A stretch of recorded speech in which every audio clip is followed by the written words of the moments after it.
into the danger zone. The Drew Yari Show. The Drew Yari Show.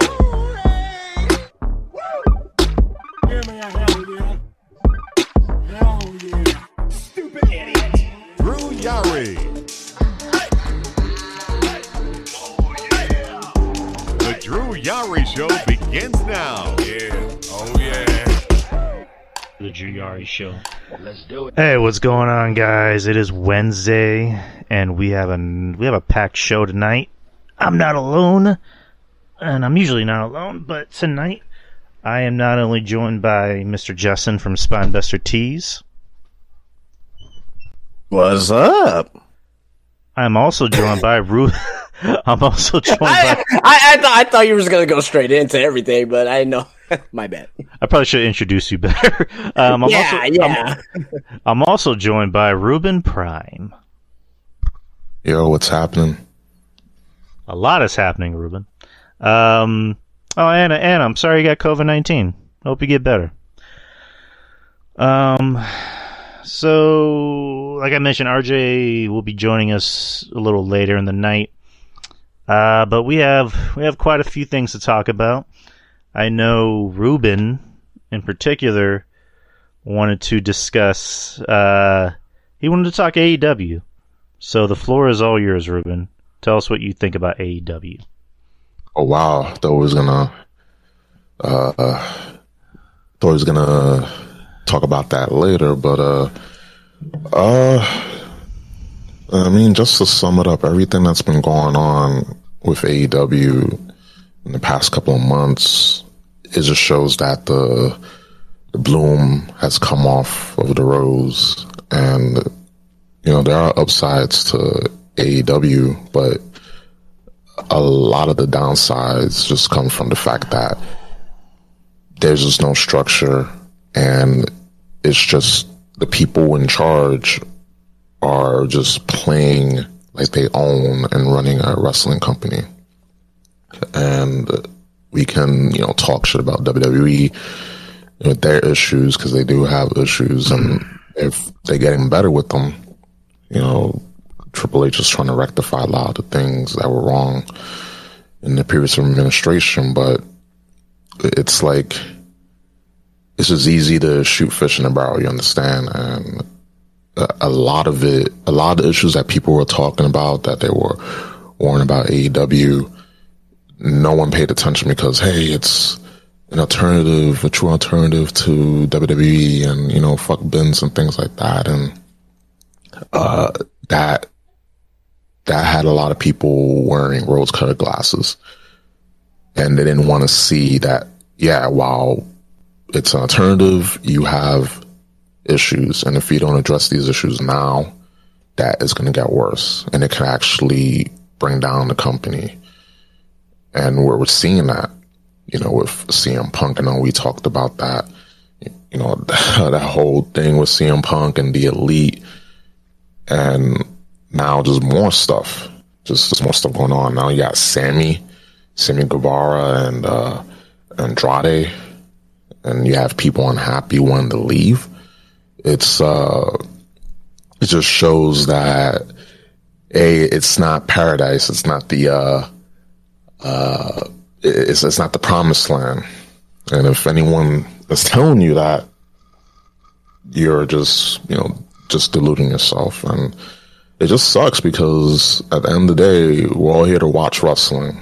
If you're a WWE fan, AEW fan, Impact fan, whoever, whatever, this doesn't make wrestling look good. It just puts it in the bad light. And I do hope that they get better with managing. I mean, one can have wishful thinking, but I don't know. I'm concerned that it's like WCW, but just accelerated. How long it took WCW to go out of business. Like, that's my fear, that AEW can end up like WCW, but just in a short time. And, it's easy to rag on AEW, and fun too. Yeah, listen, it's fun, man. There's things about that. Yeah, you can't excuse. There's no trying to spin it or make it, just always turn negative into a positive. That's what Black and Hispanic people do. Oh, we try to turn negative to a positive. You can't do that with a lot of the issues with AEW. And there are a lot of bright spots, and you're seeing things right now. Like we're finally getting people back on TV. Like Warlow, for example, he had a match, and he should be on TV more than just like once a month, once a while. He should be on TV. He's the TV champion, not even on TV. Yeah, that's the crazy thing, right? Like, yeah, yeah. Wasn't there was like a stat? Well, not really a stat. It was more just like facts that he won the TV title back in July, right? Yep. And he's only had a total of 4 matches and he's only defended his title a total of 4 times. I'm sorry, since he won the title back in July, and it's just like, how the fuck. Like, and I have it right here, actually. So, this is from Twitter. Since winning the TNT title in July, Warlow has only wrestled 4 singles matches. Orange Cassidy, Jay Lethal, Ryan Nemeth, and Tony Nese. It's like, why not have him defended against bigger names? Why not, I don't know, Wardlow versus Adam Page? Warlow versus, I don't know, fill in the blank of who's considered a big name in AEW. Warlow versus Hobbs. Warlow versus Starks. It's like, why are we getting Warlow versus Job Talent? And then to top it off, you have him be competitive against Job Talent. You have him look competitive against fucking Orange Cassidy. And it's just like, why? Like, why in God's name, why? And it's just like, I said at that post, it's like all that television time that you could be giving to your essential television champion, you give it to make, you give all that to convince the world that Daniel Garcia is a badass. Or that Wheeler Yuta is a top guy. And it's just like, and I say this a lot about AEW, and it's just like, I don't hate AEW, I hate who they push. It's like, you should be pushing the talent that should be pushed, and not, Wheeler Yuta, he's a technical wrestler. It's like, okay, what else can he do? Daniel Garcia is a technical wrestler. Okay, what else can he do? It's just fucking mind-boggling, dude.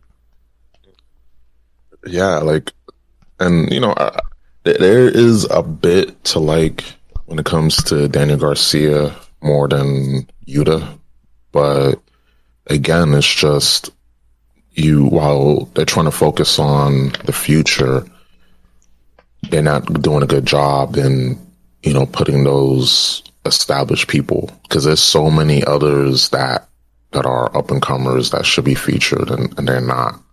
They're just playing second fiddle on shitty feuds, or not even being put on TV in a consistent basis. You have people that would just not be on television. You have like half of the roster on television, and then Tony Khan forgets the other half. And that's bad. You got to have consistency when it comes to, to the booking.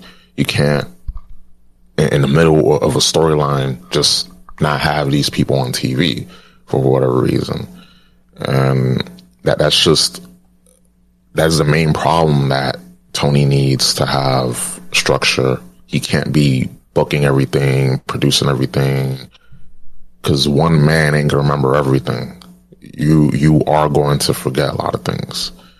And I don't know if it's just him being paranoid, having people come in and do stuff, try to write the show, but he has a lot of people. He has a lot of legends there that they're in catering or on commentary when they shouldn't be on fucking commentary. That's another issue. But they have the bodies there, the legends there to write stories, to write good television, but they just don't. And it's just a myriad of issues that this company has. And for so long, it was like, well, because WWE is not utilizing people. WWE is just burying talent and not putting people on TV. And then now it's like all the stuff that we've been talking about WWE doing, negatively. It's like now you're starting to see some of that with AEW. And that's just something that we have to just, come to grips with. I mean, I know we do, but the hardcore, and they're not, again, wishful thinking. They should, but they're in their own delusion. And a lot of these people don't know how to run a business. Not even a wrestling company. It's just flips and kicks and things like that. That's not how you run a wrestling company. What did Punk say? They don't even know how to manage a fucking Target. Mm-hmm. And it's like, and I've worked at Target, so I've been around some pretty shitty managers. What say you, Justin? I know, Justin, you're an AEW fan. What do you think about everything that Reuben said? I mean, obviously spot on with that. I mean, TK, he is losing his locker room. He's lost his locker room. And just by what's going on today, I mean, I think we should really be talking about what's going on right now, today, at this very moment, that Andrade got sent home, but Sammy Guevara did not. So, in case for the people who are listening to this, or if we get new listeners, I'll give a rundown of what happened this week.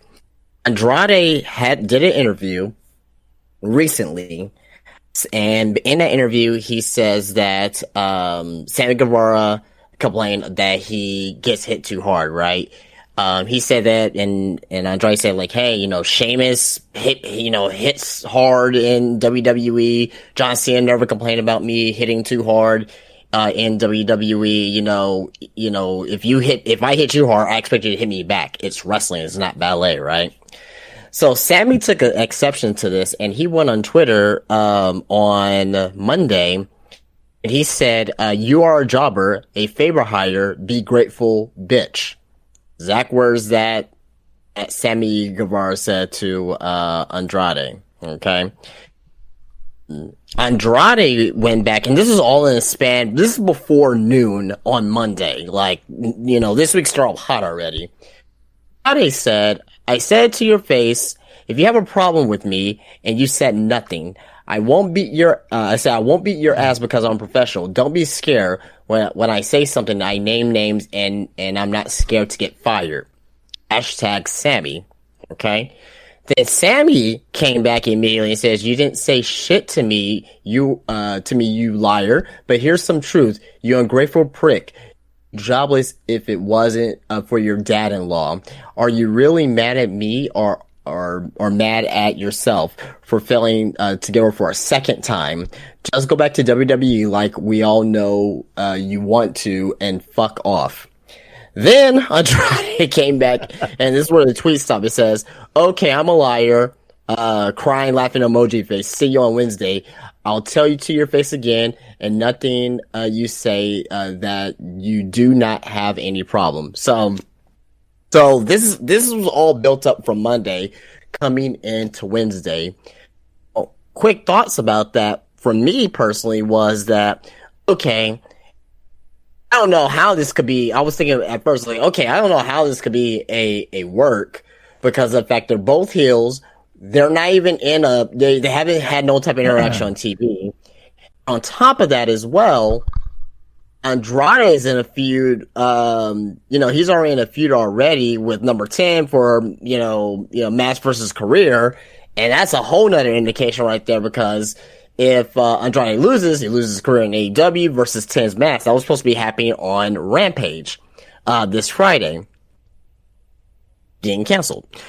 Then and Sammy Guevara, he's with Chris Jericho with the whole Bryan Danielson, and, Daniel Garcia thing. So you had that. Now coming into today, Tony Khan put out a tweet saying that the match between Andrade and number 10 is canceled for Rampage this Friday. Just pretty much tweeted that out there, and when I saw that earlier, I was like, okay, what the hell happened? Something had to happen backstage. Something had to happen backstage. And all of a sudden, maybe about 30 minutes later, we got tweets are coming out from TMZ, from Raj Giri, from Fightful, Sean Ross Sapp, that there was an altercation backstage, and I can pull the tweet up here really, really quick. Here, I have it here. Should have had that up already. I had everything else up but that. So it says here from Sean Ross Sapp, I'll just use this tweet for example, that it says, Andrade and Sammy Guevara were involved in an altercation, at least one wrestler was sent home from tonight's AEW Dynamite. Fightful Select has learned. Now, there was other tweets as well. I believe TMZ said both were sent home, and we found out that Andrade was just the one that was sent home because Sammy Guevara was on TV tonight in the backstage interview, and they're still gonna have this match in the main event with Sammy Guevara, Chris Jericho versus Bryan Danielson and Daniel Garcia. I get that's the main event. I get that's what you advertise, but you also advertise Andrade versus number 10. And that was possibly going to be the main event for Rampage, too. So, to me, and this is all bringing back to Tony Khan, this show, that's the problem right there. Having Sammy Guevara on TV with the altercation, and apparently, we don't know. This story is still hot right now. We need to get the details of all this here. But, what happened with the Elite and CM Punk? What was Tony Khan's disciplinary action? He suspended everybody. He suspended everybody. He suspended Punk, the Elite, Ace Steel's gone, and Brandon Cutler, and, Michael Nakazawa, and Christopher Daniels, Pat Buck. They were all suspended. Now, I get it was after All Out. I get that. But still, he made a decision to suspend everybody right then and there. Why not? Why are you sending Andrade home, who was advertised for a match on Rampage, but you do not send Sammy Guevara home, who is advertised for tonight on Dynamite? It is mind-boggling to me on the favoritism clearly being shown from Tony Khan. You know what I mean? It's bad business, man. It's bad business. This is gonna leave a lot of bad taste in people's mouths. And there was another tweet, and I can't find it right now at this point in time, but there was another tweet stating that backstage in AEW today, before the altercation, we learned that that Sammy Guevara was backstage just basically just talking about the issues, just pretty much, before the Andrade situation. There was Tom backstage who's very annoyed with Sammy Guevara. Mm-hmm. So you got guys like Eddie Kingston, right? He had an altercation with Sammy Guevara. Don't forget what happened at Impact. Remember Tony Khan sent him on over there to Impact, and he had a backstage altercation over there too. Don't forget about the Sammy Guevara comments about Sasha Banks. He was young. I get that. We're guys too. We say crazy shit on here too. So maybe let that one. Yeah, but have you ever said you wanted to rape somebody, Justin? I mean, we say some crazy shit on here too. I mean, let's, Grant, he was only 18 years old. So okay, I kind of let that one slide to the side because when we were 17, 18, oh man, rape the hell. We probably don't really want to rape him, but okay. But now, since that, he's had chance after chance after chance after chance. When is TK going to put his foot down and stop showing favoritism to certain wrestlers? Sammy Guevara, people like Britt Baker. I'm not saying that she's doing anything wrong, but I kind of speculated that she has some type of she definitely has backstage power for the women's division, but to me, I think that she has some type of backstage political action as well, right? I don't know about that, but but really to me, at the end of the day, and I want to hear your guys' thoughts about the Sammy Guevara situation as well, because this is a hot topic right now, and this just brings another reason into that's going on in AEW right now, because it's not a good look, man. Okay, so let's say Sammy goes out there tonight, he gets ran off TV. Okay, I will give TK that if he goes out there to get ran off on TV, it's still a shitty way to do it, shitty way to get him off TV, but could have made something up like, oh, hey, Sammy can't perform tonight, because everyone knows what the hell's going on. The fans were booing the shit out of him when he started doing his interview or whatnot. So, what's your guys' opinions on this? Because I'm like flabbergasted that TK is actually going to go through with this main event tonight, and Sammy Guevara is still there. I mean, you brought up a lot of interesting points. Like, it seems like the guy in the middle of it is Sammy. Like, anytime something happens, Sammy seems to be the guy. That was part of it. I totally forgot about the Impact thing. Like when he went to Impact and he caused he was part of a backstage altercation. And then the same thing with Eddie Kingston. And now with Andrade. And then the whole thing with Sasha. And then I forgot if you mentioned something else, but I think Sammy needs to be reprimanded. He definitely does need to be reprimanded, because at the end of the day, it doesn't even matter if you throw the first punch. Tony needs to really take into consideration, Sammy is an instigator, and he needs to teach him a lesson. He needs to use him as an example. It's just like, it doesn't matter if you throw a punch or don't throw a punch. If you're going to start shit, if you're going to be the kind of guy who always starts shit, then you're not welcome in the locker room. You need to learn your place, and Sammy needs to learn his place. And Sammy to me comes off as very unlikable. Like, just his presence. He just comes off as just like a, hey, dude, bro, type of guy. And it's just, the whole thing with Ty, which I mean, honestly, I didn't really care about. I mean, I just thought it was kind of funny how, they were clearly having an affair. I mean, I'm just gonna call it right. I'm just gonna call it that. They were clearly having an affair, because he proposes to this woman who, I'm not gonna say she was ugly, but she, compared to Ty Conti, is just like, come on, she was very homely looking. I'll just say it like that. And then they're trying to convince the world, we're not having an affair, we're just friends. We're not having an affair, we're just friends. And then they announce that they're together. It's like, okay. No one really cared, to be honest. And then, Ty and Sammy just went on a blocking tirade. Which I'm blocked by Ty, by the way. I'm not blocked by Sammy, which is, weird. But, just, again, Tony needs to put his foot down. He needs to put on his big boy pants and act like a boss. And just... It's not going to happen at this point. Yeah, Tony... at this point, it's not going to happen. Right, and Tony just... If that's the case, then Tony really shouldn't be running a wrestling company. He really should not be running a wrestling company. Because say what you want about Vince, especially in his later years when it seemed like he was maybe getting a little bit too soft. Vince would have reprimanded anyone. Stephanie, I can imagine, will reprimand people. Maybe not Eric Bischoff, but Triple H would reprimand people. And again, like I said, I'm going to say it again.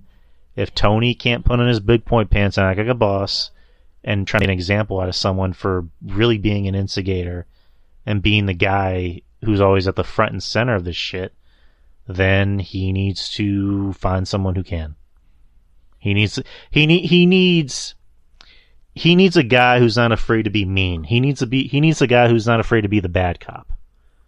He needs his John Laurinaitis minus the, hitting on paralegals. Like he needs that guy in that role who's not afraid to be the bad cop and suspend people or fire them or fine them. But for whatever reason, it's all friends wrestling. Everybody is best friends. Nobody can be mean to each other because, you can't yell at people. You can't tell people what to do. Come on. Yeah, Reuben, what are your thoughts on the whole situation, what I just mentioned, what Justin just mentioned? I mean, it just goes back to what I was saying, is that there's no order, no structure. It's all friends wrestling, like you said. And one more thing, it's just, in this day and age, accountability and responsibility is foreign. You can't tell someone, hey, listen, not the right way to go about things. You shouldn't do that. You shouldn't say that. And people will turn around and go on a blocking tirade. Will say, oh, I'm being attacked, rather than listen to listen and look at the situation and admit, hey, I messed up, I fucked up. But rather than, taking accountability, they just go back and just double down on their behavior and play the victim. And to me, it's a rampant issue in AEW because, again, all friends wrestling, everyone is cool, but on the surface, but beneath all that, it's just more the same nepotism, all this power play nonsense. And to me, Sammy, yeah, we can use the excuse, yeah, he's young and all that, and maybe not right now, maybe in a few years from now, maybe he'll realize I was a real dick. But right now, by enabling him and taking his side isn't going to, correct that behavior. He isn't going to learn a lesson. And how you teach people a lesson, you got to give them a little tough love. You got to let them know, hey, like, what you did, what you've been doing, can't let that slide. We can't let that slide at all. And again, if Tony ain't going to be the one to do it, he shouldn't be running a wrestling company. He should be the owner, but he shouldn't be running it. And I just, again, we shouldn't be surprised at this point. All the stuff was always there all these years. It's just that it just took a while for it to bubble up and, to the surface, because it was all friends wrestling. That was what was being, pushed, It's like, hey, it's all cool. We're all friendly here. It's all family. But beneath all that, same shit, same politics, people just undercutting each other. Nothing really changes just because you're in a different company. And yeah, this is fucking crazy, but I actually got the script earlier from Fightful, where it says, this is from Fightful Select on their paid services through Sean Rossap. This is just a snippet of it. I'm not gonna read the entire thing, but it says, those that we spoke to say that there was a verbal altercation that got physical, with Sammy Guevara shoving Andrade and Andrade throwing a punch. We're not sure if the punch actually connected, but we're told it was not part of a grander work. Both wrestlers were removed from the tapings and sent home. So, which we found out later that this is obviously before that we saw Sammy on TV.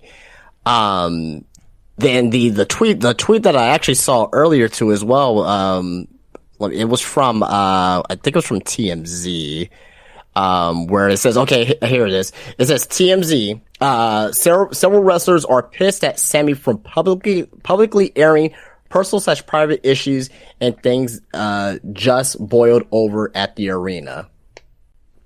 So it's an ongoing issue. We're probably not going to hear. We're not probably not going to get much more information tonight about it. Tony Khan, he's actually going to be on. TV later tonight at 11:30 in Canada. So I'm not too sure if the reporter there is going to address questions about the issues from tonight. I doubt it, but if we get information tonight, we'll hear more about it. But like, this is an ongoing issue, and again, this is becoming a more and more regular occurrence in AEW. And despite Reuben said it too. Despite what Vince McMahon, what we say about Vince McMahon, like he had control of his shit. You know what I mean? You didn't see this shit going on in WWE. You know what I mean? Yeah, you did in '97 with Brett and Sean or whatnot, right? But like recently in the past like 20 years, like you had your altercations, but like not this frequently. Not like at this point, it's been once a month. Beginning of last month, it was Punk. It was Punk and the Elite. Now, a month later, now we got Sammy and Andrade. Even before that, we had Sammy and Eddie Kingston. So this is just a crazy mess right now. And his leadership, like I said this at All Out. I said AEW is at a crossroads. If All Out is a fail, then AEW is not gonna be around for very long, right? All Out was a good show. I like All Out as a show, but the backstage stuff just trumped over that. This tonight, Dynamite to me has been pretty good so far, but no one's gonna be talking about Dynamite tonight. Everyone's gonna be talking about Sammy Guevara and Andrade. No matter how good the show could be, you could put on a freaking 8-star classic in the main event. No one's gonna be talking about that. They're gonna be talking about, why is Andrade sent home? Why is Sammy on TV? Why are you enabling Sammy's behavior, but you're punishing Andrade? It's ridiculous. So what you're saying, Justin? I'm sorry. Go ahead, Reuben. Yeah, I was gonna say, like, then with everything going on, with people being unhappy, like, I know Tony Khan said that he wasn't gonna release people out of their contracts, but if he starts letting people go, if he starts letting people go, it's gonna be a mass exodus because for sure. Yeah, that's why. Like, if he fires Andrade, right? Just say he fires him. Yeah, everybody's good. Like, everyone who wants out, they're trying to get out. So I don't think that he's gonna end up firing Andrade. He's gonna send him home. He's gonna suspend him. He's gonna not pay him, but he's not gonna let him go. Don't see that. The only way that Andrade is going to be let go is like if he like just slaps, like just goes and just punches Tony Khan in the face himself. Like it has to be that. Even if he does that, I don't know. I don't know. Or kisses Britt Baker because he has a little crush on Britt Baker. So I think that will hurt more than him getting punched in the face. Probably so. So in other words, for Andrade or any other current talent that's frustrated in AEW to get out of their contract, they have to go through extreme measures. Is that what you're saying? Yes. Yeah. Speaking of extreme rules. See that segue? Segue. It's thank you. This Saturday in Philadelphia, Pennsylvania, Wells Fargo Center, October 8th. I will miss it live because I'm going to a wedding. I will be a groomsman in my brother-in-law's wedding. Sweet. So we'll have to catch it either... I'll more than likely have to catch it the next day. Good thing I'm off the weekend. So, Extreme Rules. So far, there's 6 matches. It looks like that's how it's going to be. All of which have stipulations. Triple H is giving us stipulations in Extreme Rules. And not just Extreme Rules match, ladder match, wrestling match. Like, we're actually getting stipulations. So, 6 matches. I'll just start from the top because there's 2 matches I'm pretty sure one of them is the main event. So, anyways, Liv Morgan defending the SmackDown Women's Championship against Rhonda Rousey in an Extreme Rules match. Whoever wants to start. Go. I think Liv might retain. I think she'll retain because they've been changing up her gimmick, making her be like Harley Quinn, and Rhonda, we already seen her be champ, and I would love to see Shayna get a shot at the belt, but I think that Liv is going to retain just from everything we're seeing. I could be wrong. Maybe they'll got the belt off of Liv so they can put it on Rhonda, just so they can put it on Shayna. But I think Liv is retaining. I do too. Actually, go ahead. Sorry, go ahead. No, go ahead, Drew. You got it. I'm sorry. I think it's going to be Liv. I mean, mainly because it's an Extreme Rules match. I mean, if it was a straight-up wrestling match, it wouldn't be good. I mean, look what happened at SummerSlam. So this would be a way to kind of cover up Liv's, weaknesses. And there's a lot of weaknesses. And, Liv, to her credit, wants to do a lot of the crazy spots. I mean, she loves doing that. I mean, I think she just did it. She did an interview recently where she's saying, where she's saying, I'll roll around in thumbtacks and be set on fire if it means the wrestling fans will accept me. Maybe. That's a big maybe, Liv. But I wouldn't be surprised if Liv wins this because, like Reuben said, we already sat through a Ronda Rousey title reign twice, and the most recent one wasn't all that great. So I have a feeling maybe Shayna might get involved and cost, Ronda the match. So we'll get a Shayna and Ronda feud, which, hey, I'm all for that. They seem to like Liv. They seem to want to put the gas behind Liv, and as much, I mean, I don't know how you guys feel about Liv. I mean, the Liv experiment hasn't been all that great. But people like her. The fans like her. She sells merch. She has a fan base. So however long she keeps this title is, it's up in the air, but I have a feeling Liv's going to win this. Go ahead, Justin. And now I'm going with Rhonda. I like Liv. I like her as a person. I won't say I like her as a wrestler, but I like that she tries hard. I like that she's getting better. I like her development, right? But I'm going with Rhonda simply because of the fact that we're in October and Rhonda and Becky Lynch, they gotta have that one-on-one match at WrestleMania.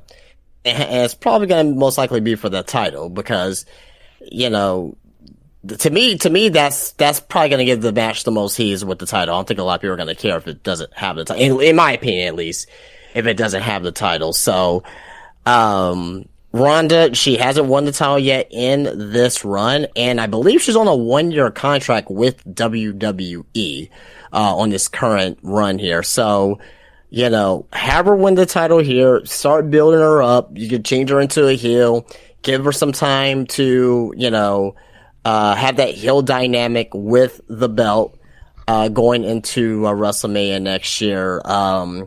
Liv, she can win the title back next year sometime, right? You know what I mean?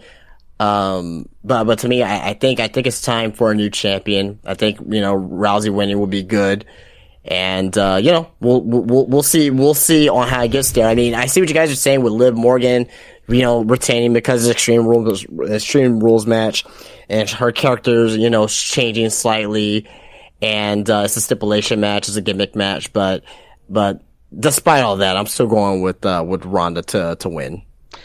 Let me kind of piggyback off of something you said, Justin, where you said that, we could possibly be getting Rhonda and Becky like we were supposed to, a long time ago, which, I mean, let me rephrase it, that very well may be.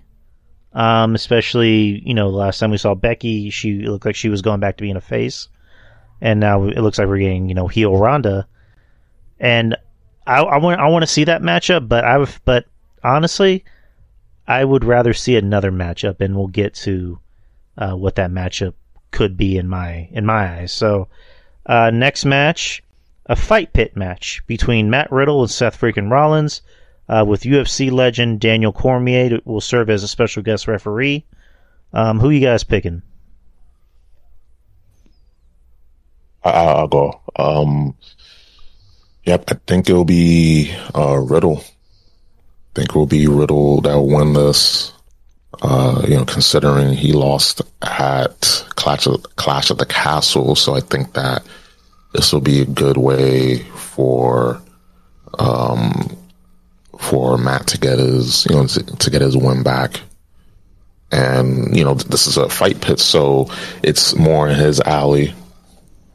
And I remember the one match he had in NXT with Timothy Thatcher. That was a really good match.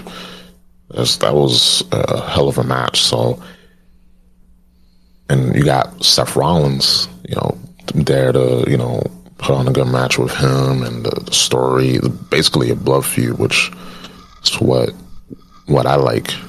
Personal. Seth calling Matt Riddle, bitch ass, and that was pretty funny.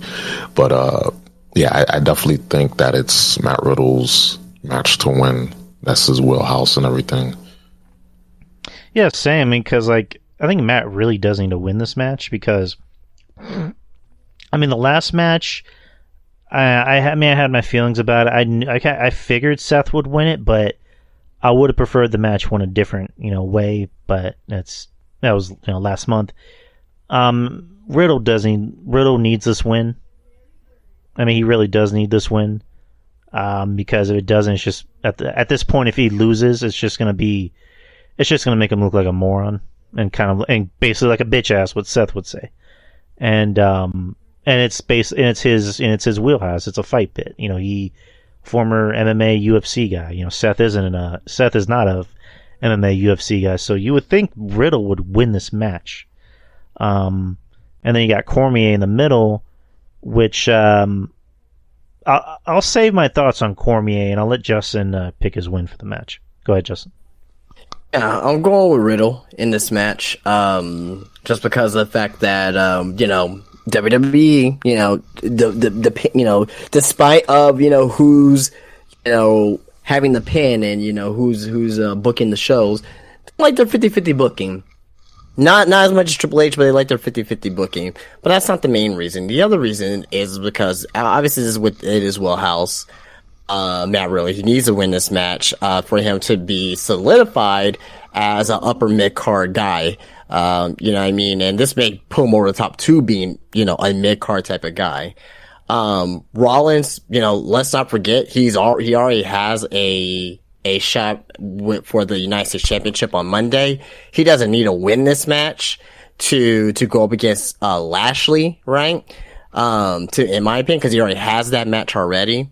And also on top of that as well, I think Rollins is going to win the United States Championship. So if you're going to put the title on Seth Rollins anyway, for the United States Championship, why not have him put over Riddle here at this particular point in time? Cormier being there, it makes it more legitimate, right? He's a wrestling fan, obviously, right? He's a Seth Rollins fan, so that's very good. I think this is going to main event the show, just because of the fact that they got to take down the ropes and put up the fight pit cage or whatnot. Like, I can't see WWE, stopping, doing the show and putting this in the middle of the card. It doesn't make sense to me. And plus, it has the heat. This has the most heat out of any match on the card as well. With Cormier there, I think he's there. I think he's gonna be there for Brock Lesnar. I think Brock Lesnar may come out at the end of this thing. You took the words out of my mouth. Fuck. Yeah, I think Brock Lesnar's gonna come out at the end of this thing, and I think that's gonna be a wherever Saudi pay per view. What was it? Crown Jewel. I think this is gonna be the Saudi pay per view next month. Mm-hmm.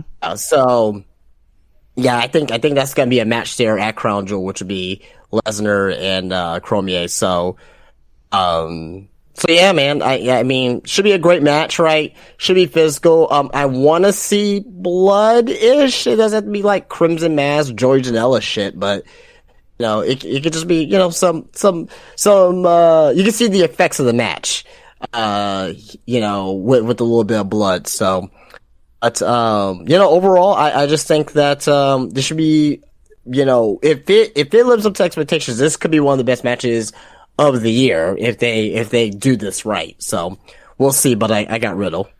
Right, and it's just like, again, Justin took the words out of my mouth. The rumor is that Brock might be making his comeback to the company at Extreme Rules, and with that being said, the fight pitch should main event the show because, like Justin mentioned, this doesn't seem like a match you would put in the middle of the show. Like, because I don't know, like, are they gonna do the fight pit at the edge of the entrance like they used to do in the old days? I don't think so.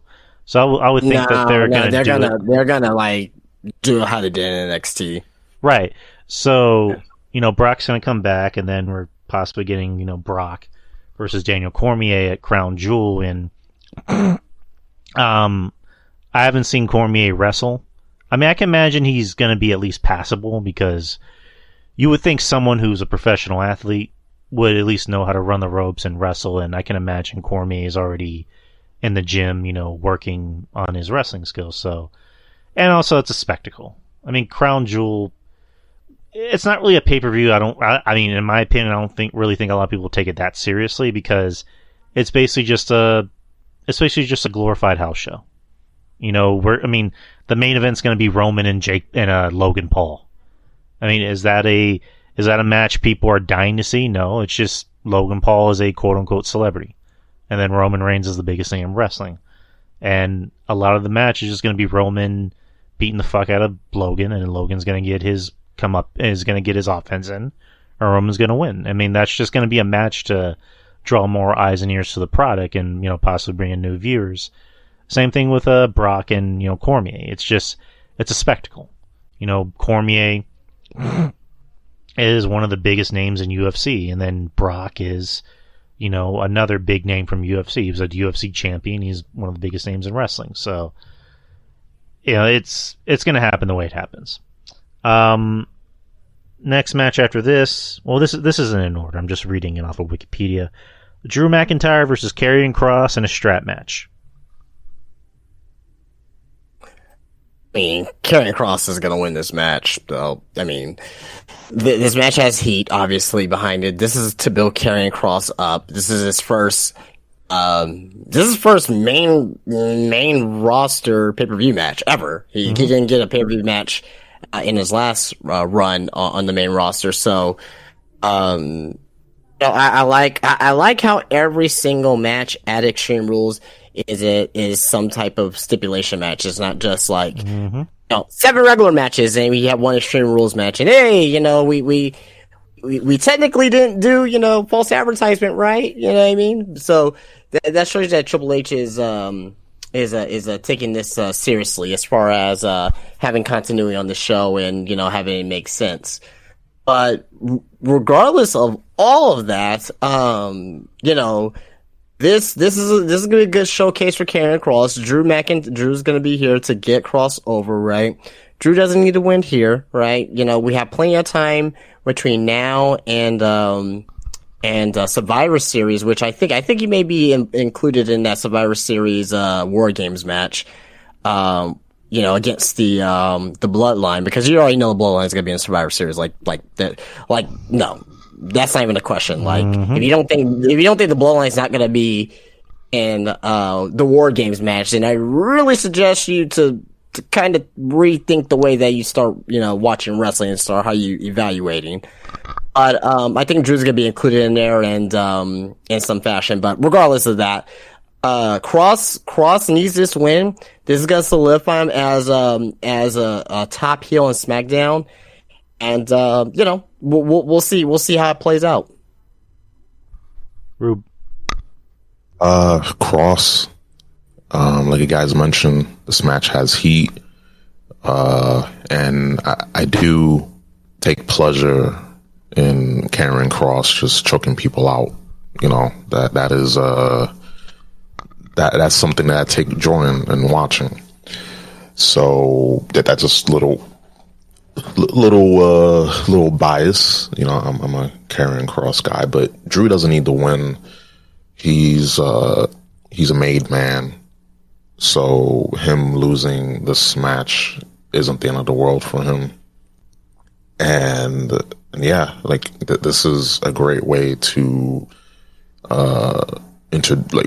reintroduce Karrion Kross, and you know he's been booked well, so you got to continue with that momentum, and this match is going to do it. Kross, Kross all the way. I mean, you're not going to bring back Kross and have him lose, and they clearly like the guy. I mean, Triple H. I mean, Kross is a Triple H guy. I'm pretty sure the first thing Triple H did when he was able to get that, position was like, all right, I got to bring back Kross and Scarlett. Like that, they're a tandem. I got to make sure they come in together. So, and I think the story was that he called Kross and Scarlett and just said, don't sign anything yet. Don't sign anything. I might be able to bring you back. So he brought him back, and his first program is with the top guy. And again, like I forget which one of y'all said this, but Drew is a made man. Drew McIntyre can take this loss, and he'll be fine. He's still thought of as a top guy, and he's going to be in that Survivor Series War Games match. Like, there's no doubt about it. And yeah, it'll be the Bloodline because I'm pretty sure the other team is going to be guys that are against the Bloodline. And Kross, he still wants Roman. Him and Roman have not touched. The only thing they've had was just like a stare down, and that was when Kross came back, and that's about it.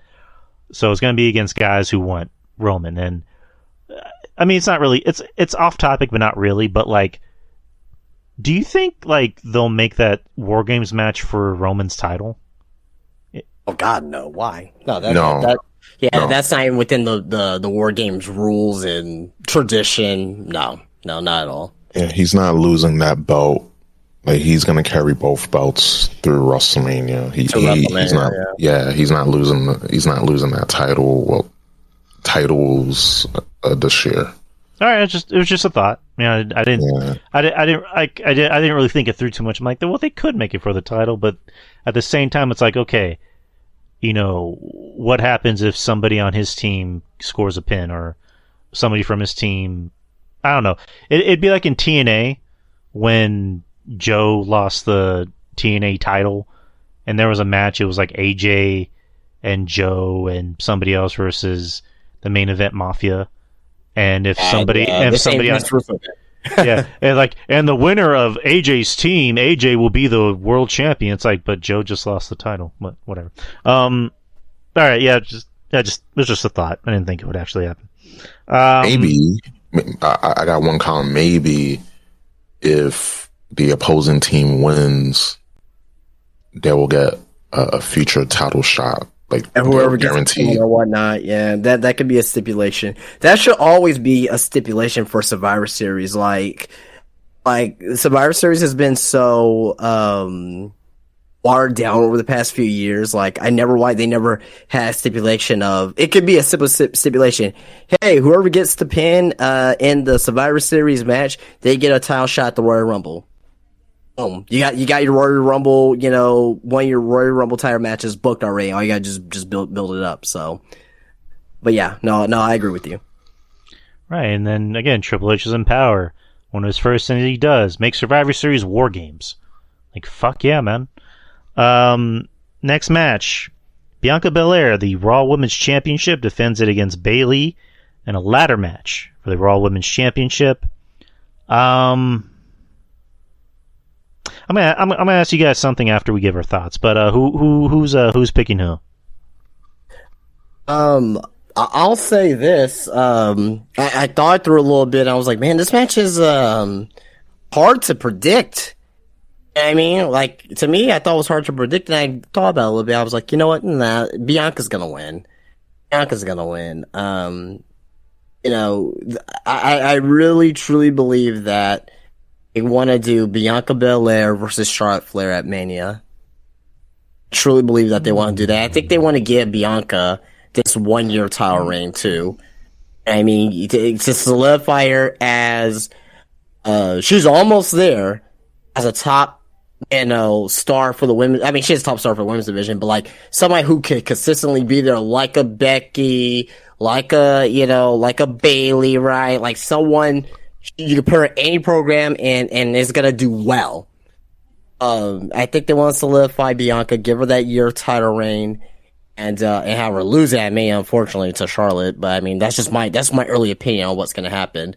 But this is the first ever singles ladder match on the main roster. So that's gonna be big. You got two women who are very, very capable of it, right? And of course, we're gonna get to see some shenanigans from Damage Control, Io and Dakota Kai. So you already know that Alexa Bliss and Asuka may show up as well. So it should be a fun match. It should be a fun match. A lot of car crash type of ladder match, and hopefully the ladies get out unscathed, because I'm kind of scared a little bit to see these two women who don't really they have ladder match experiences for Money in the Bank, but like not 1-on-1. So I'm kind of scared a little bit that someone's gonna get hurt. I hope not, but that's just the way I think. So, but yeah, should be a fun match. Rube. All right. The reason why I had Liv Morgan retaining is because I think that they're going to put the belt on Bayley, considering that she never lost, and it was the last time she was champion. She went up against Bianca, so there's story in that. And you want to put over Damage Control, and it's strange because I do like Io Sky and Dakota Kai, but it's just something isn't clicking with the group. I was gonna ask y'all. I'm sorry, but like I was gonna ask y'all that, like, and I was gonna ask y'all, what do you think about Damage Control? Like, because I don't know, just like I'm not a fan of the group. I mean, I love Bayley, I like Io, I don't like how she's wrestling on the main roster, and then Dakota I was never really that big on. I always thought she was a good hand. But, I don't know, just, this group seems very forced. Like, they obviously want to put the gas behind them because they're on both shows. They're always, like, it seems like they're on every segment.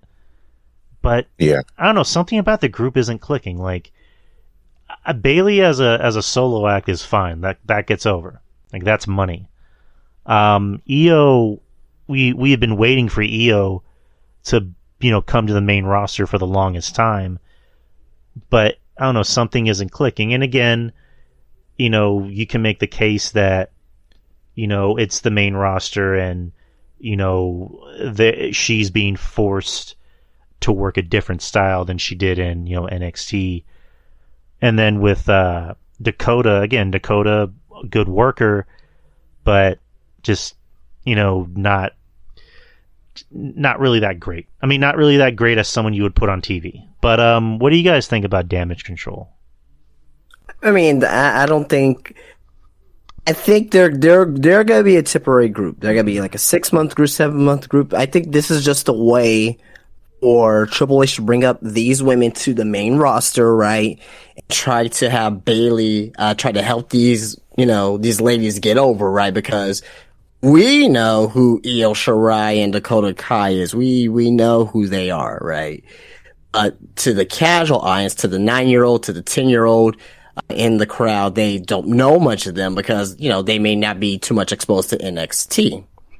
So this is just really just to get these guys up on the roster, right? Have Bayley with them, right? So that way they can, get over that way with the audience, with the crowd, and having them known.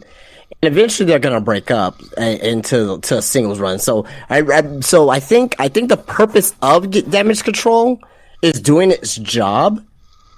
Purpose of it, and and having these ladies get over. But I just think that as a group itself, I don't think is doing I don't think it's accomplishing what it needs to accomplish in that aspect. But 6-7 months down the road. I mean, once they break up or whatsoever, I think it's gonna help out, Dakota and Io for the long run, on their careers on the main roster. We got RJ on. RJ, we're talking Extreme Rules predictions. And we're just talking about Damage Control. What are your thoughts on Damage Control? Is RJ there? Okay, so RJ, are you there? And he left. Anyways, Reuben, I don't He's think like, fuck this. No, I'm just kidding. no, fuck Damage Control. No, he got so offended that I brought up Damage Control that he left. Reuben, what do you think about Damage Control? I do like the women in the group. I watched Io Shirai when she was in NXT, and Dakota Kai. She was pretty solid. And you already know how I feel about Bayley, but it does feel kind of forced, And Bayley as a solo act, I was a fan of, especially when she was with Sasha, like that was some good TV. And it helps because they're actually friends in real life, so that's why it felt natural. This kind of feels forced. They have not much in common in terms of being, knowing each other outside of the business and things like that. So that's why it does feel forced. And I do like the women in the group, but it's just something isn't clicking. And I guess we're fans of Io Shirai when she was a babyface. That's like one of the things. And Dakota Kai, we knew her with, the feuds with, what's her name? Tegan Nox. And also when she was tag teaming with Raquel Rodriguez, how many names she has. So I think that's why, the fans don't really know who these women are, even though they try to introduce them and have the audience get to know them, but it's just a consequence, a big consequence from the previous administration just trying to erase NXT. And that is the issue that I always have with the previous administrations, that you hate wrestling so much, you hate NXT, you hate what Triple H created, that you're undercutting yourself. And then when you try to get people over, they're not over because you erase their past, all their accolades, everything they've done is just shit because you made it your life's mission to just destroy these people and cut their legs from under them. And I think that's part of the reason why they're not clicking.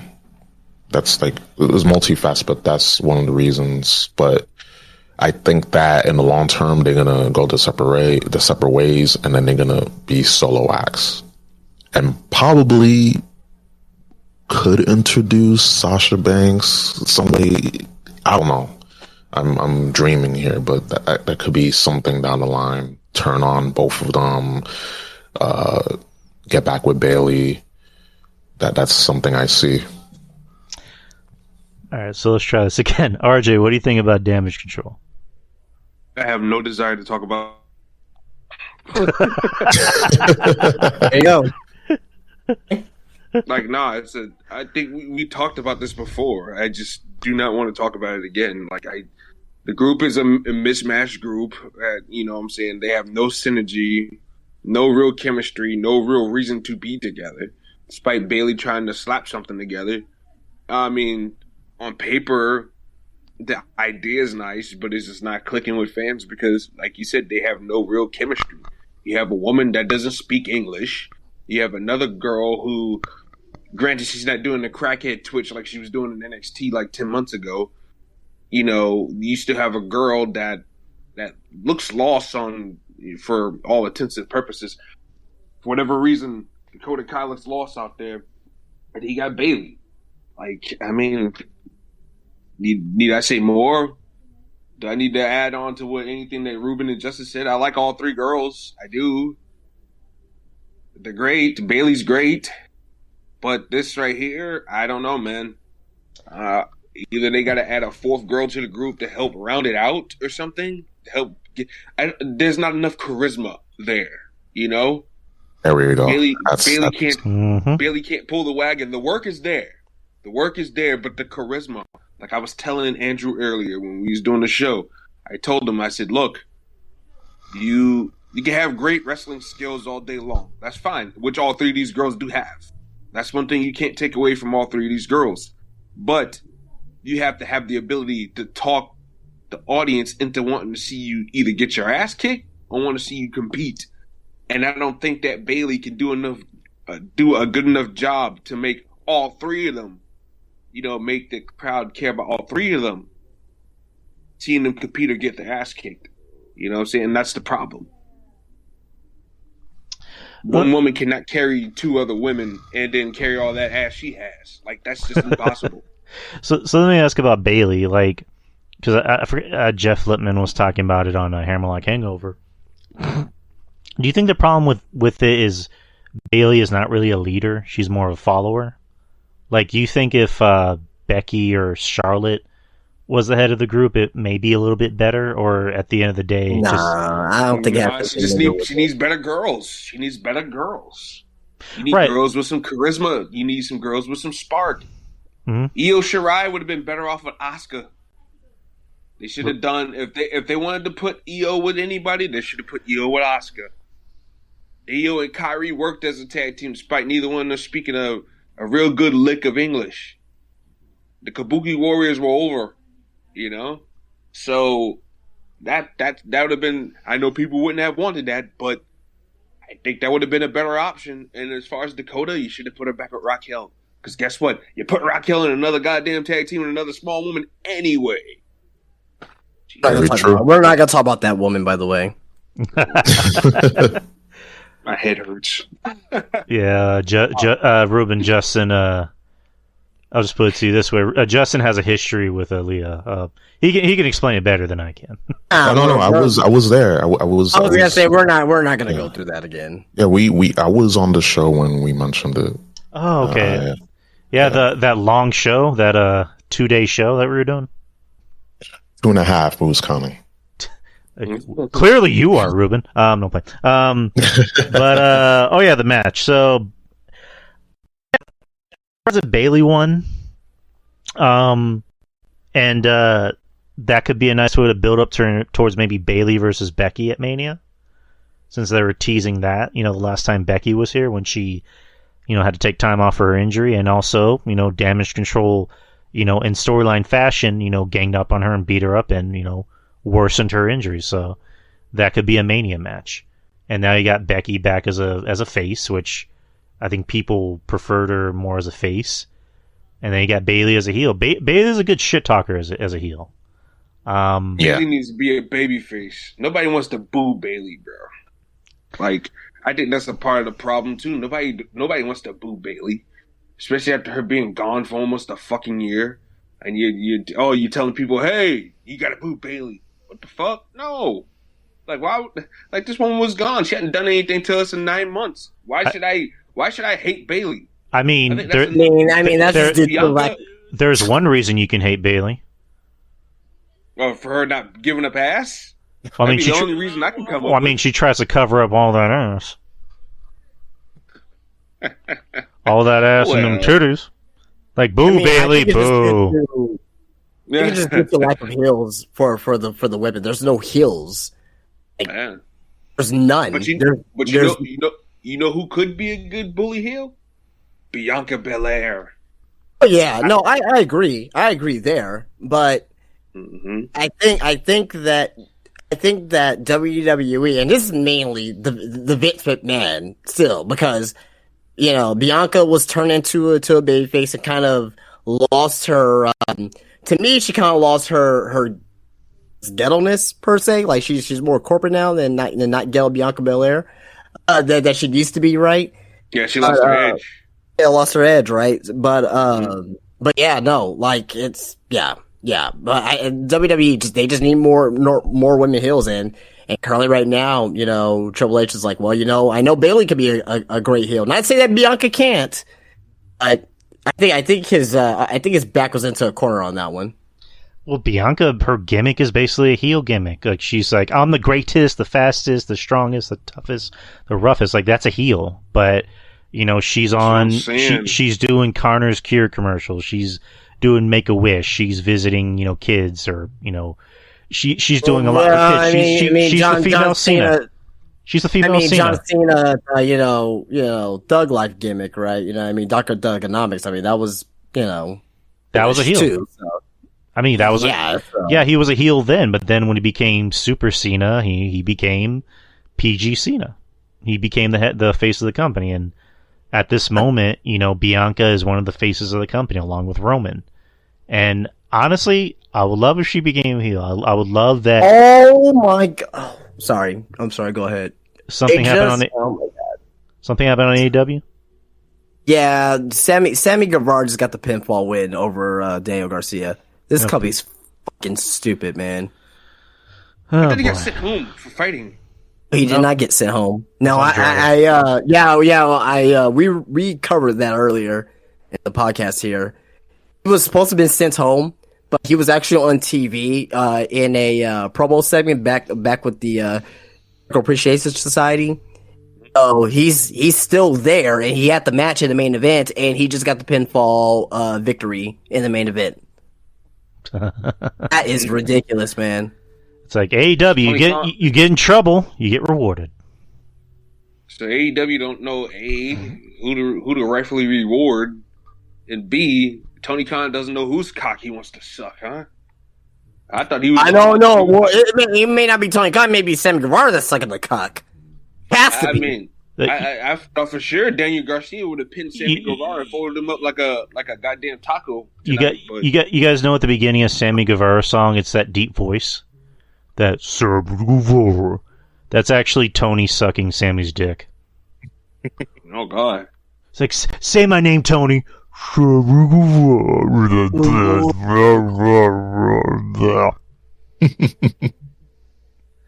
But anyways, RJ, who are you picking in this match? Bayley or Bianca? I did predictions 2 times in a row. Okay. And so yeah, you guys just wing it or whatever. But I don't feel like doing any more predictions, man. Sorry, it's just not. Like I said, I've done 2 of them in a row. I don't think there's a need for me to do a third. And it's just like, damn. I don't want you feeling left out. No. I'm not being left out. I just, I'll analyze the matches with you guys. But yeah, as far as predictions done, oh my God, I've done 2 days worth of them. All right, there's 2 more. I got 2 shows in the can, man. In the can. I got 2 shows in the can, and then I'm doing this tonight. So yeah, man, I've been a busy man the last 48 hours. Are you the new Jeff Littman or something? Damn near close to it. All I gotta do is find me a hot chick and I guess become a lawyer. See, there you go. RJ, attorney at law. Damn right. Better call RJ. Next is Edge and Finn Balor in an I Quit match. Yeah. Question. So, why is it Edge and Finn Balor, not Edge and Damian Priest? Because Edge already beat Damian Priest like a drum. It doesn't make any sense for him to do it again. Yeah, and plus Finn Balor. And plus, Finn Balor is the unofficial leader of the Judgment Day too. So and plus, that's a bucket list match for Edge. Right. Okay. So I mean, when you take all those things into consideration, wham bam, that's what it is. Yeah, it's gonna be fine. These guys want to go out there and work with each other. I think it's gonna be fine. I'm not hating the Judgment Day stuff like I kind of was souring on it. Once they turned on Edge, like I was kind of souring on it a little bit, but I don't know, something about their swagger now compared to what it was a couple of months ago. with them talking in big riddles, talking about their mountain of omnipotence and all this other stuff. I was telling Monty the other day, it's become more simplistic now. Like the tune of Judgment Day, for the most part, music and purple aesthetics aside, the tone of Judgment Day has not dramatically changed, but it's changed from what it was even just like 4 or 5 months ago. So it's a little bit more enjoyable for me now than just a gang of guys and the lady just beating the shit out of people.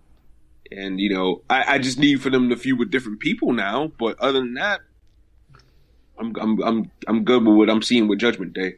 I know it's unpopular, but when have I ever gone with the popular trend? I don't give a shit. You give a shit. That's right. Picks. I think it's gonna be Finn because again, Edge, he's a legend. It's not gonna kill him, and plus Finn has been doing some pretty good work, just overall, in the group. And now that Triple H is in charge, he's been more himself, and you can see that with Damian Priest and Rhea Ripley, and now you have Dominic in the mix too. So you getting to see them be more relaxed and not constricted. Is less like you notice, like RJ was saying, it's night and day. Just when Vince was in charge, everything was so filled with riddles and everything was just so scripted and everything felt forced. Now it's all loose. They're having fun out there. They're having a good time.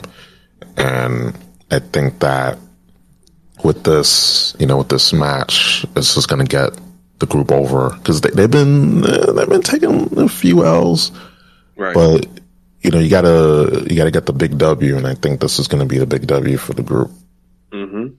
Look, and that, like I was telling, and I will say this, I will echo what I said earlier on the show that I have in the can. You can save Edge's macho and then make Finn still have the win at the same time. You know what I'm saying? Like you can't really bitch out Edge and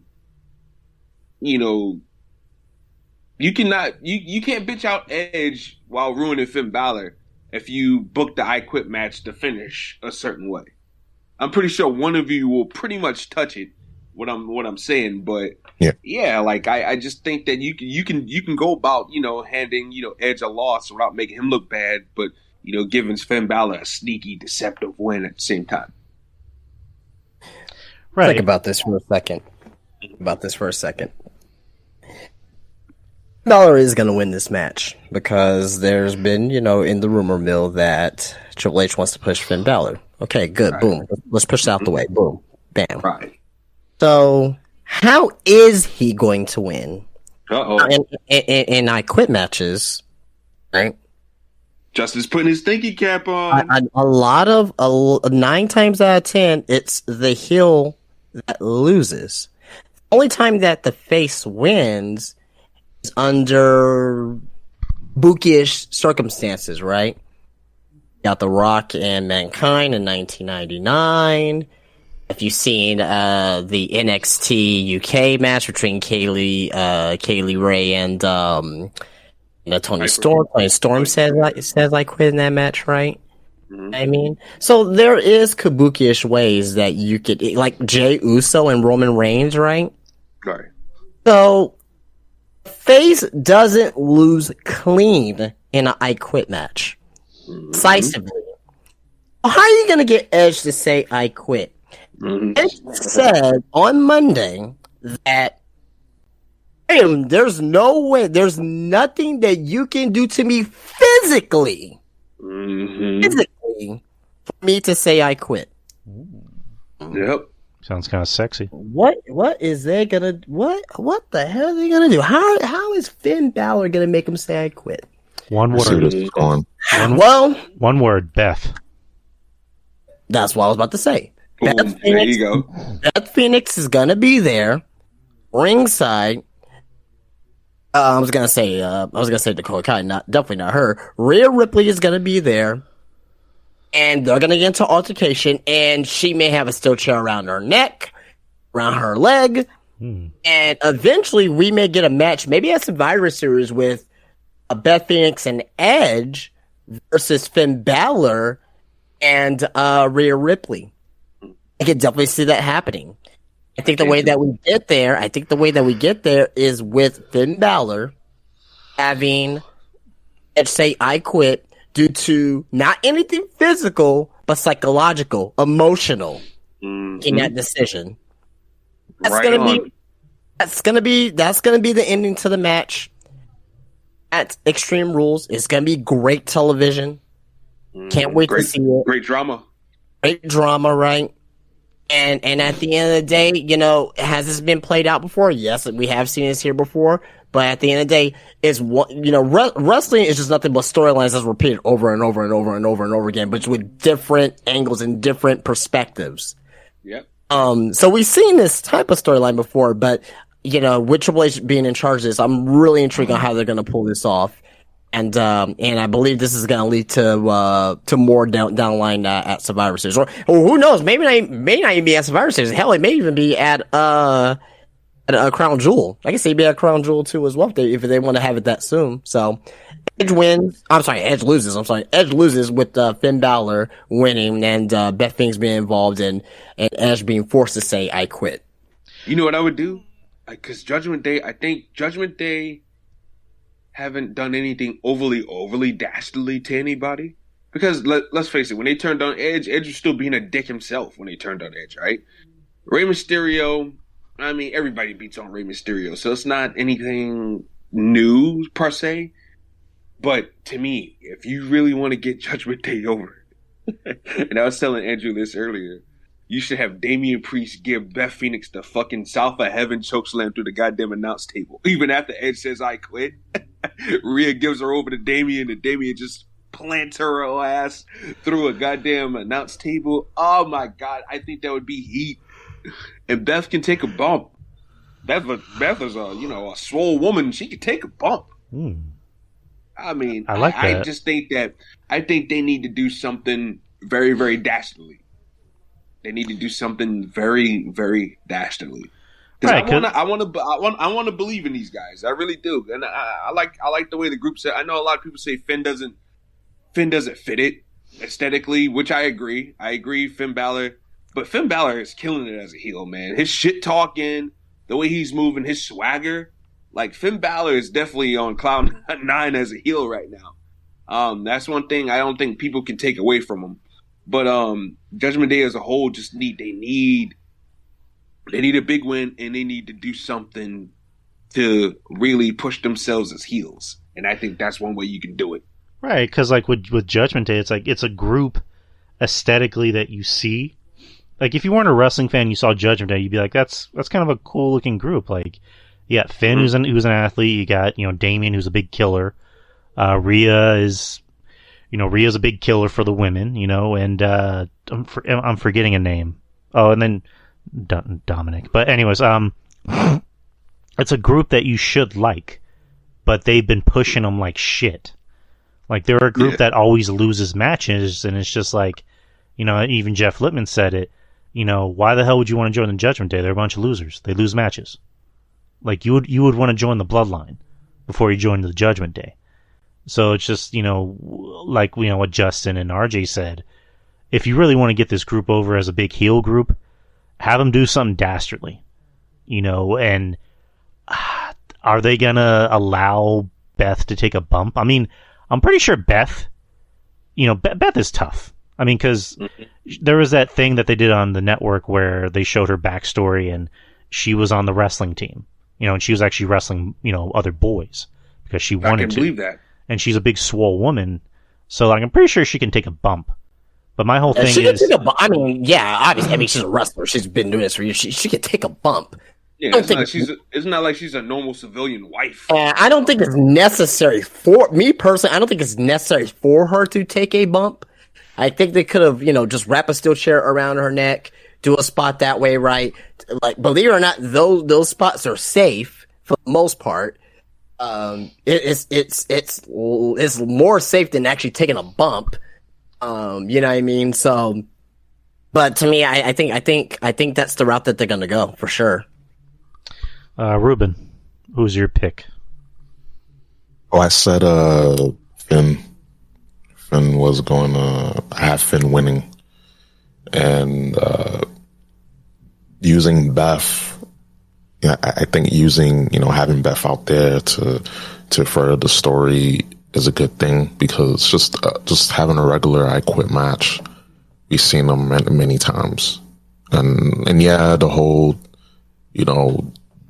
say I quit or else I'll, smash wife or family member with a chair or some sort of, instrument or what have you, but it furthers the story, so it makes sense. It isn't, it's not weird to have that, because we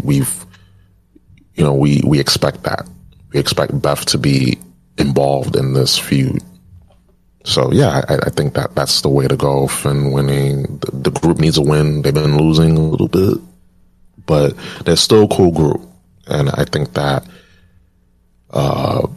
this will come to a head at Survivor Series. I think Survivor Series, not before at Crown Jewel. Who cares about Crown Jewel? But yeah, definitely Survivor Series will have Edge and his group versus Finn and their group. All right, and now we got to the last match of the card: the Brawling Brutes versus Imperium, and a six-man. No main event. A six-man. Oh, it's not gonna be the main event, but it's just the last match on this card. I know. A six-man tag match in a good old-fashioned Donnybrook match. I'll just make mine quick. I mean, Imperium was gonna win. Keep the group strong. You think so? Yeah. I don't think the Brawling Brutes need to get this win here. They don't. I mean, I guess this is the only time I'm really gonna interject myself into like a prediction or something like that. I just think that Imperium has been taking way too much from the Brawling Brutes. They cost Sheamus lost to Gunther at the Clash. He's gonna lose to him this Friday on SmackDown for sure. Imperium has cost Butch and Ridge Holland 2 sets of tag team titles now, last night and then a couple weeks ago. I just think they've been taking way too much from the Brawling Brutes, and I think this is a nice way for them to get a win.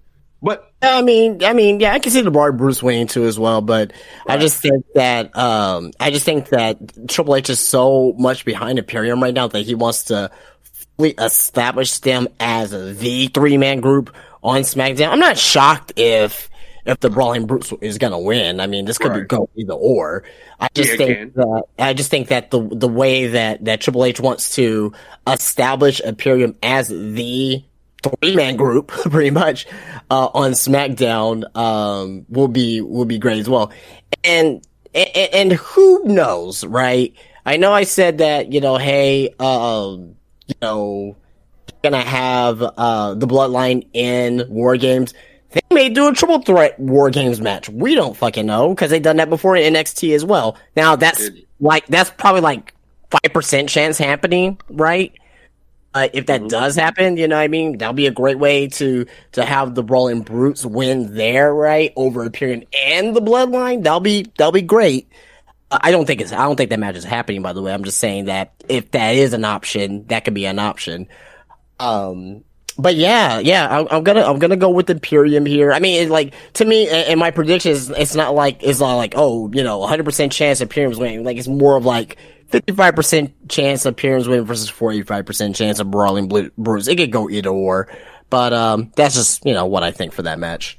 I'll give it to the Brutes. I mean, because like we were talking about with Judgment Day, they need a win. I mean, because it's just like at this point, it's just like they're basically job talent for Imperium. So it's just like throw them a bone, give Sheamus a win, give his guys a win. Imperium can lose this match and they'll be fine. I mean, there's Gunther is still over. Ludwig and Vici, they'll be fine. They'll be fine. Reuben, what do you think? I think that the Brutes do need a win, because Imperium has been very dominant, and that's good. Like you want a group, especially a group like Imperium, to be featured and put over well. And we're slowly starting to see Butch revert back to Pete Dunne.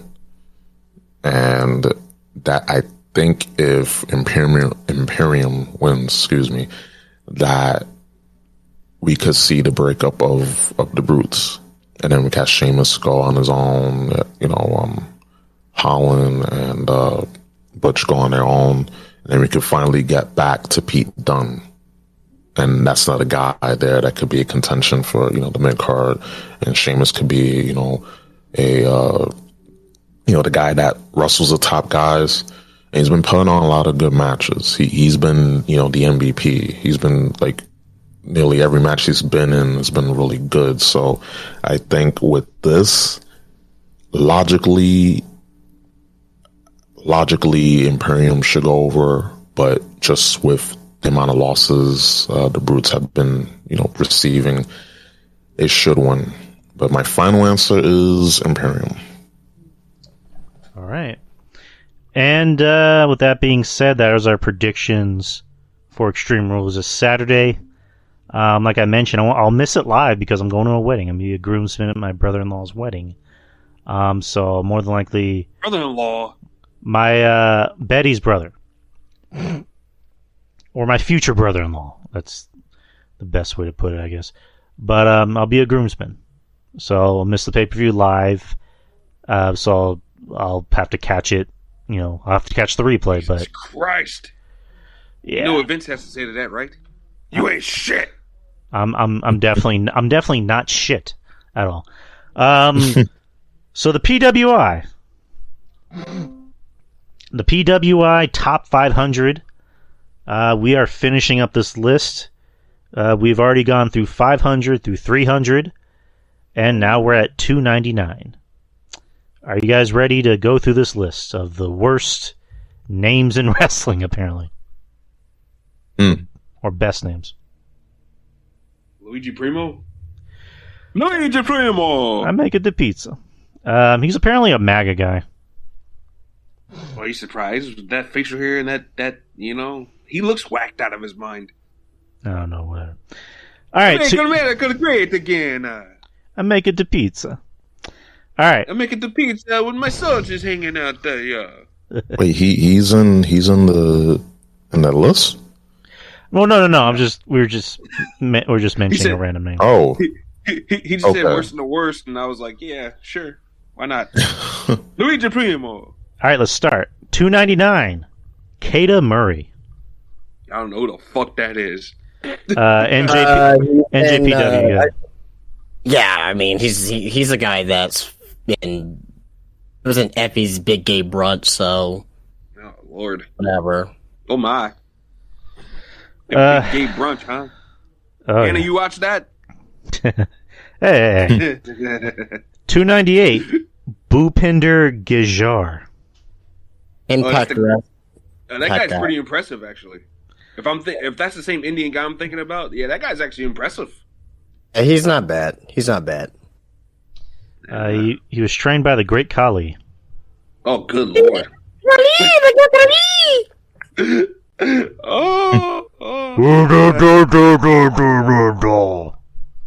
You go over here. I will walk slowly and chop you on chest. Undertaker. 297. John Hawking. Well, Stephen Hawking's son. In a wheelchair like him too as well.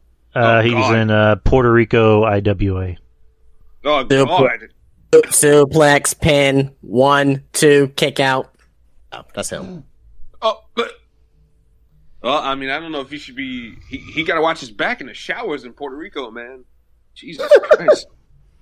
She gets scabbed. Man, he's Stephen Hawking. If Tony Atlas is around, just run because he ain't gonna help you.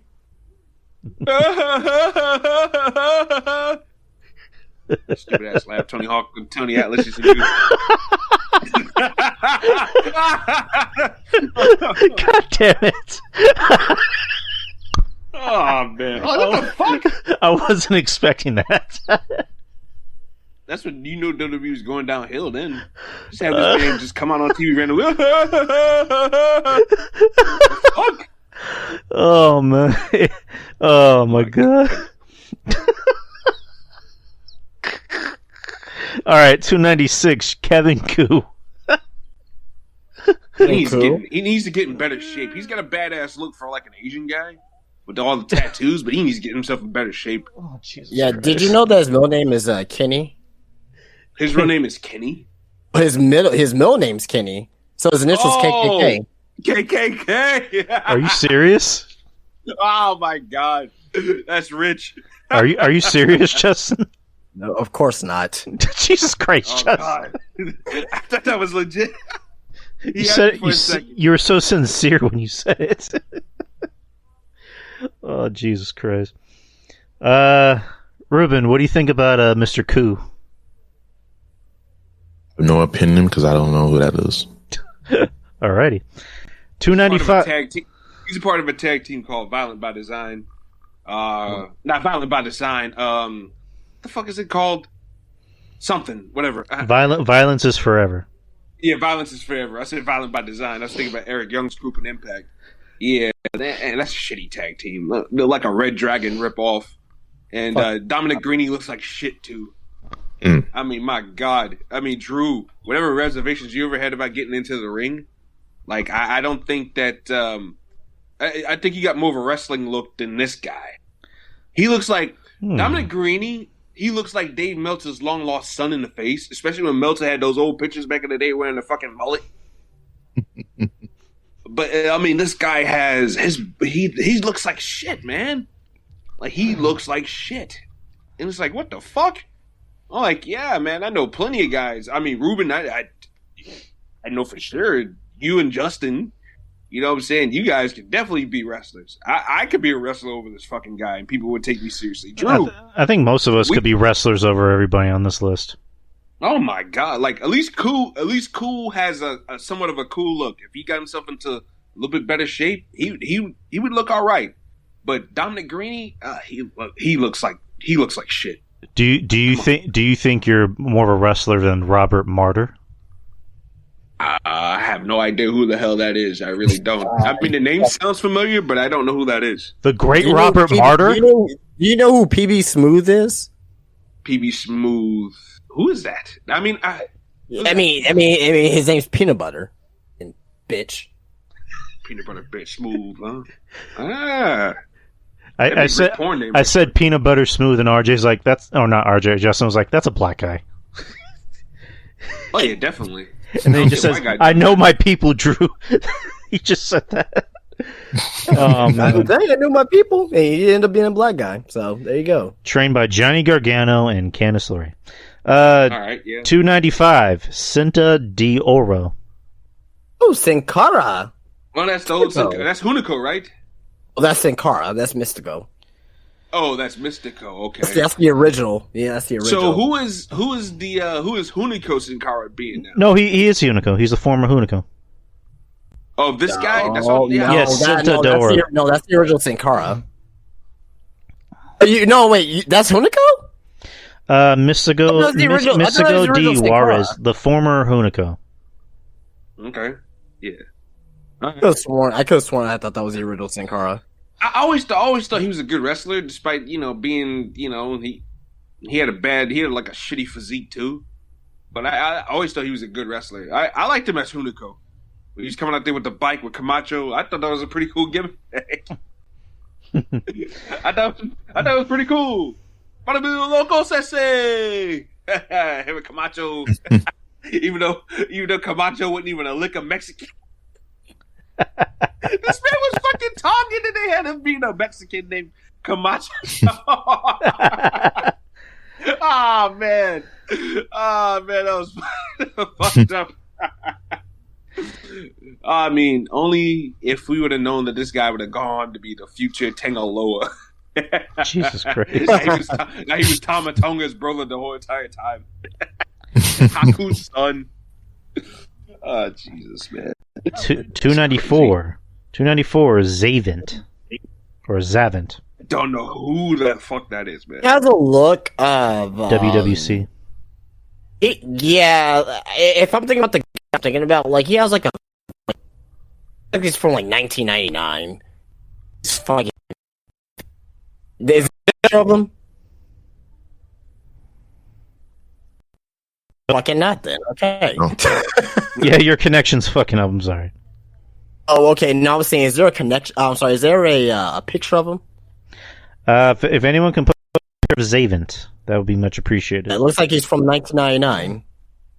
Oh, I posted it, I think. Is that Zavint? Let's see. Looks like Swerve's less talented cousin. Doesn't look like Swerve. It looks like fucking. Oh no! There That's we go. him. That's him. Yeah, that's him. Okay, Yeah, he's here- from 1999. Oh, yeah, he does look like he's from 1999. He's from fucking 1999. Tell you. Oh man. Let's see. 293 Daisuke Harada. Oh, he's I believe he's in Pro Wrestling Noah. I think he's in Noah right now. He was in ECW. Oh no, he wasn't in ECW. He wrestled against I was like, he legendary was like, ECW grapplers. He wrestled against legendary EC grapplers. Oh, I was like, no, he was not. Yeah. 292 Dominic Mysterio. Fuck him. Well, finally a name I recognize, but shit, I mean, Uh, I think Dominic needs to be a little bit lower than that, man. I mean, Dominic's fine in the ring. He just needs a lift everywhere else, man. He needs a charisma transplant. He needs better mic skill, and he needs to hit the fucking gym. If I'm gonna get on Dominic Greeny, but look at like shit. I mean, Dominic. You know, he took his shirt off at Clash of the Castle, and me and my brother looked at each other like, "Holy shit, he should have never done that." He needs his dad. He God.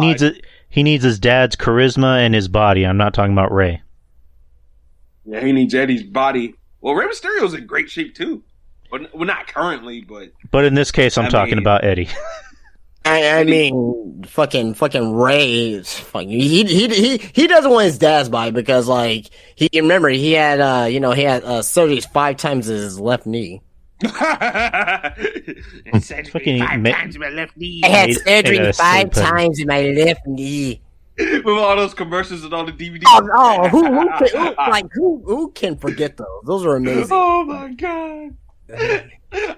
Even my sister, she used to make fun of him. He said you left 5 times with my left knee. Like with Ray's old song, I used to sing it. Who's that jumping off the boat? RRN Mysterio. My knee is blown. So there you go. He is blown. Rey Mysterio, springboard. His knee. Oh no, not again. Oh god. 619 in the house. My knee. My I had knee. surgery 6 times in my left knee. Angie.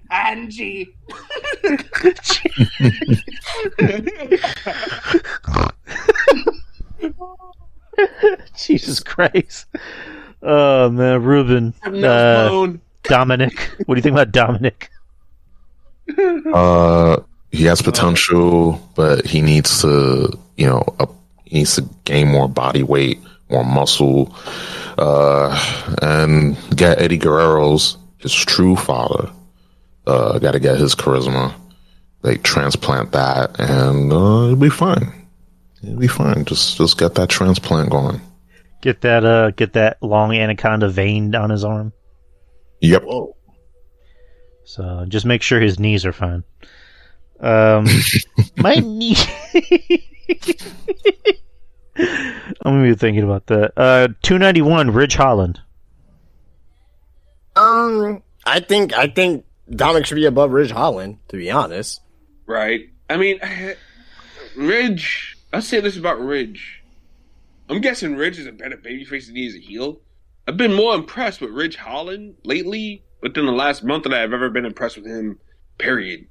I just think that he's another guy. He's got to get better.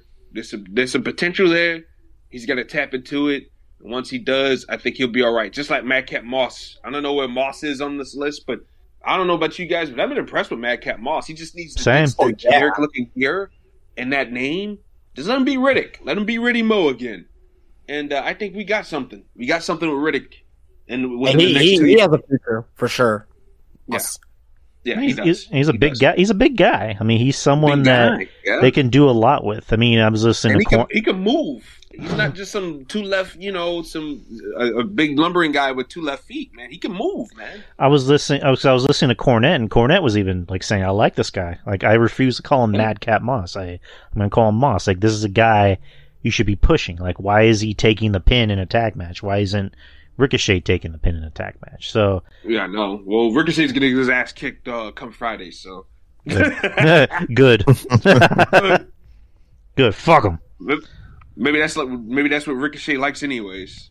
If y'all know what I mean. Fuck him right in his anus, which I heard he enjoys. Yeah, he enjoys that. Yeah, he likes the backdoor action. Jesus Christ.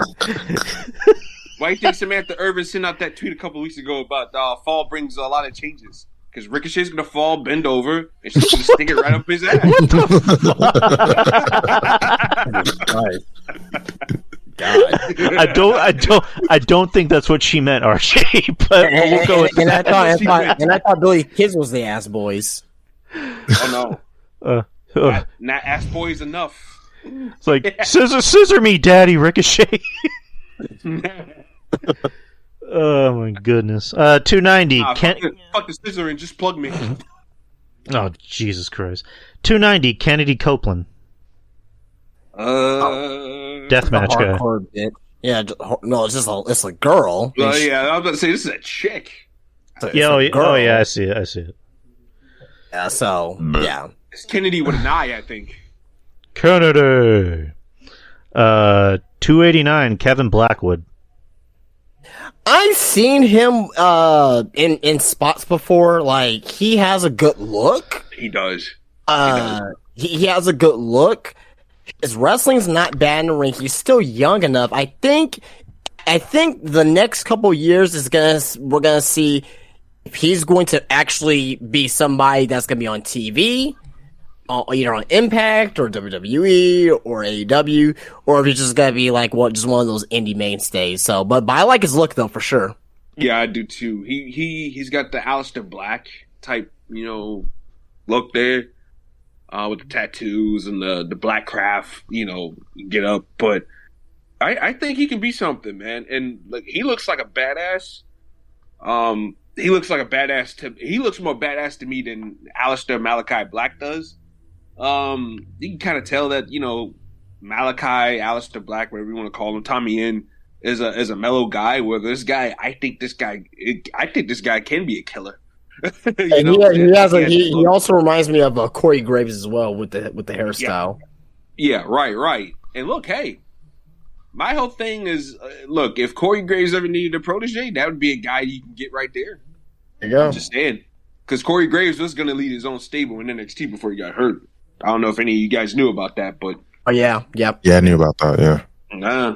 And Baron Corbin and the other big tattooed guy they had.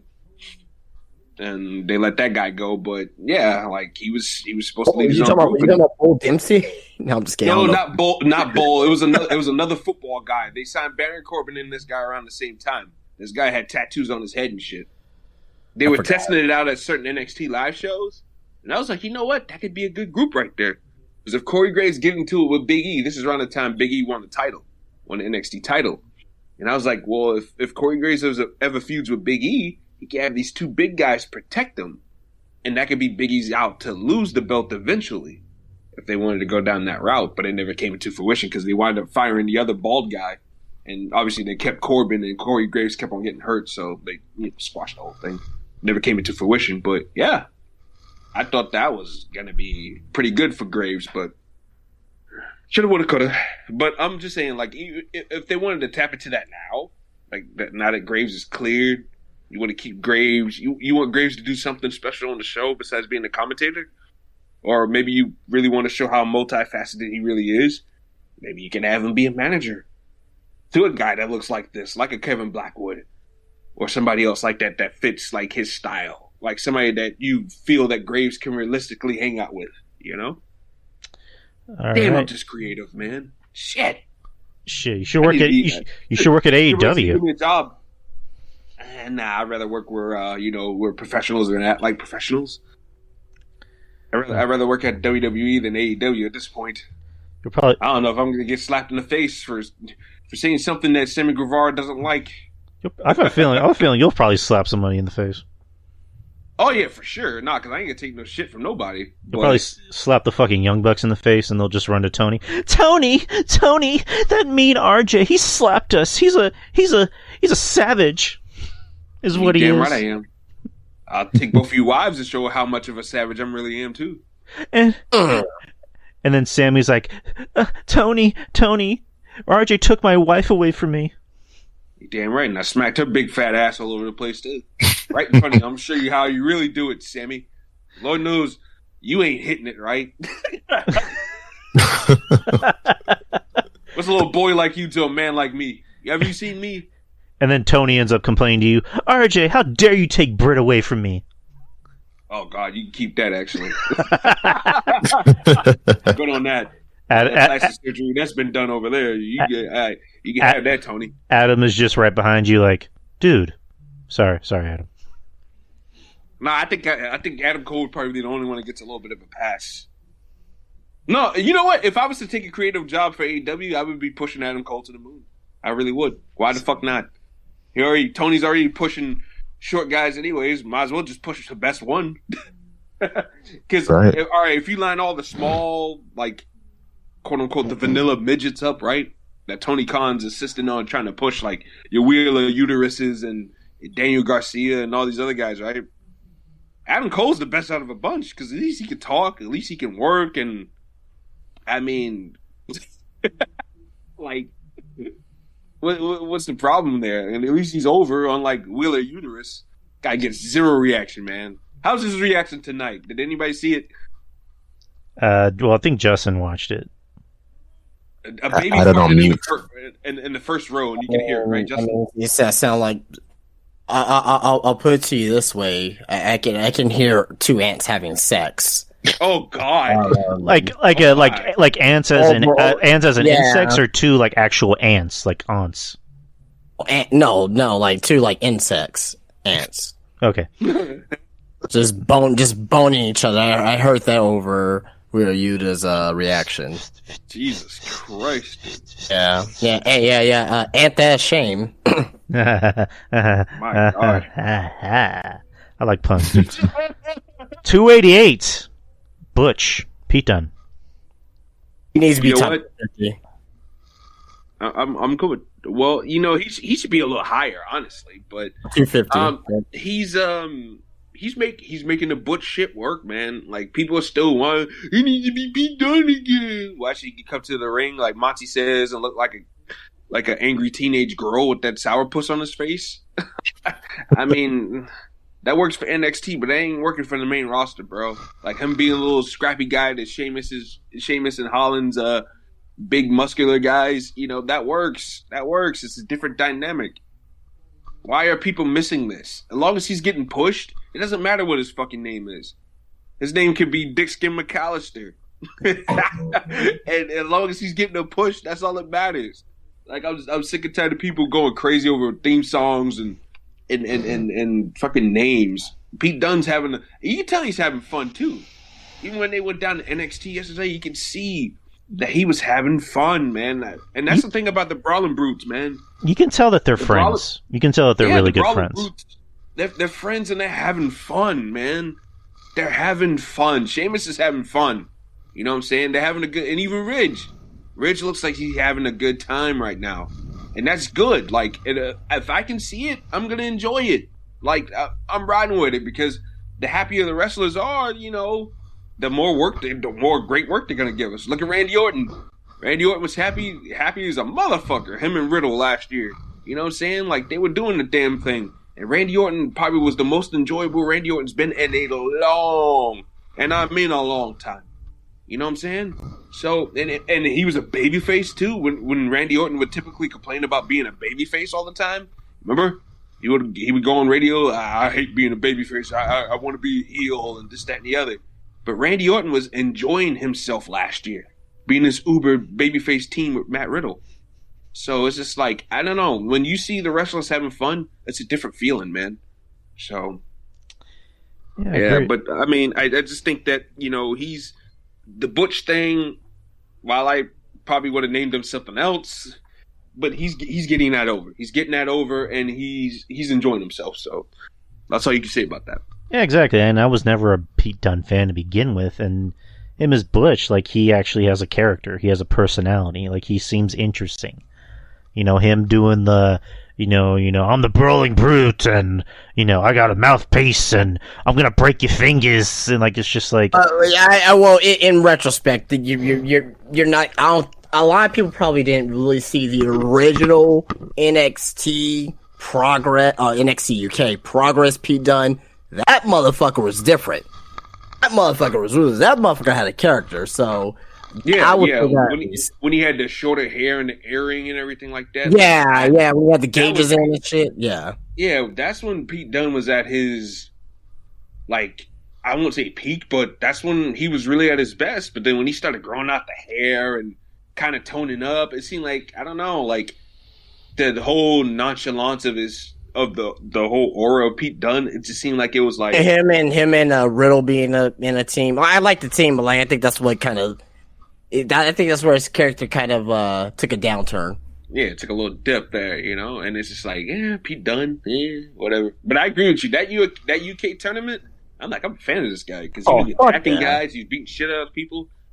And then Regal, do you remember that backstage segment that they had after? I think it was after like the first show when Regal was chasing him. Oh, that was fantastic shit. That was great, and it was like Regal looking at his own son. Yeah. It was like Regal was like this older guy that's kind of learned from his past ways and his mistakes, and he's looking at his disappointed son like, yeah, like what the fuck are you doing? Don't ruin this shit. You know how long and hard I've been trying to map out something special for the UK, and you got to do all this, So yeah, that was good shit. And then Triple H being the cool uncle. Don't worry about it, man. Make a name for yourself. Pretty much, yeah. Pretty much, that was great. All right, 287, Atlantis Jr. Oh, son of Atlantis Senior, CMLL. He's very young, very very young. I don't see him like coming to WWE or AEW or anything like that. He's gonna be a Mexico mainstay, but he's gonna be one of those guys. He may. I think if anything, like he may come over to the United States maybe in like a decade because he's still young. He's still 24 right now. Has a lot to do in Mexico, but he's very talented. Very talented.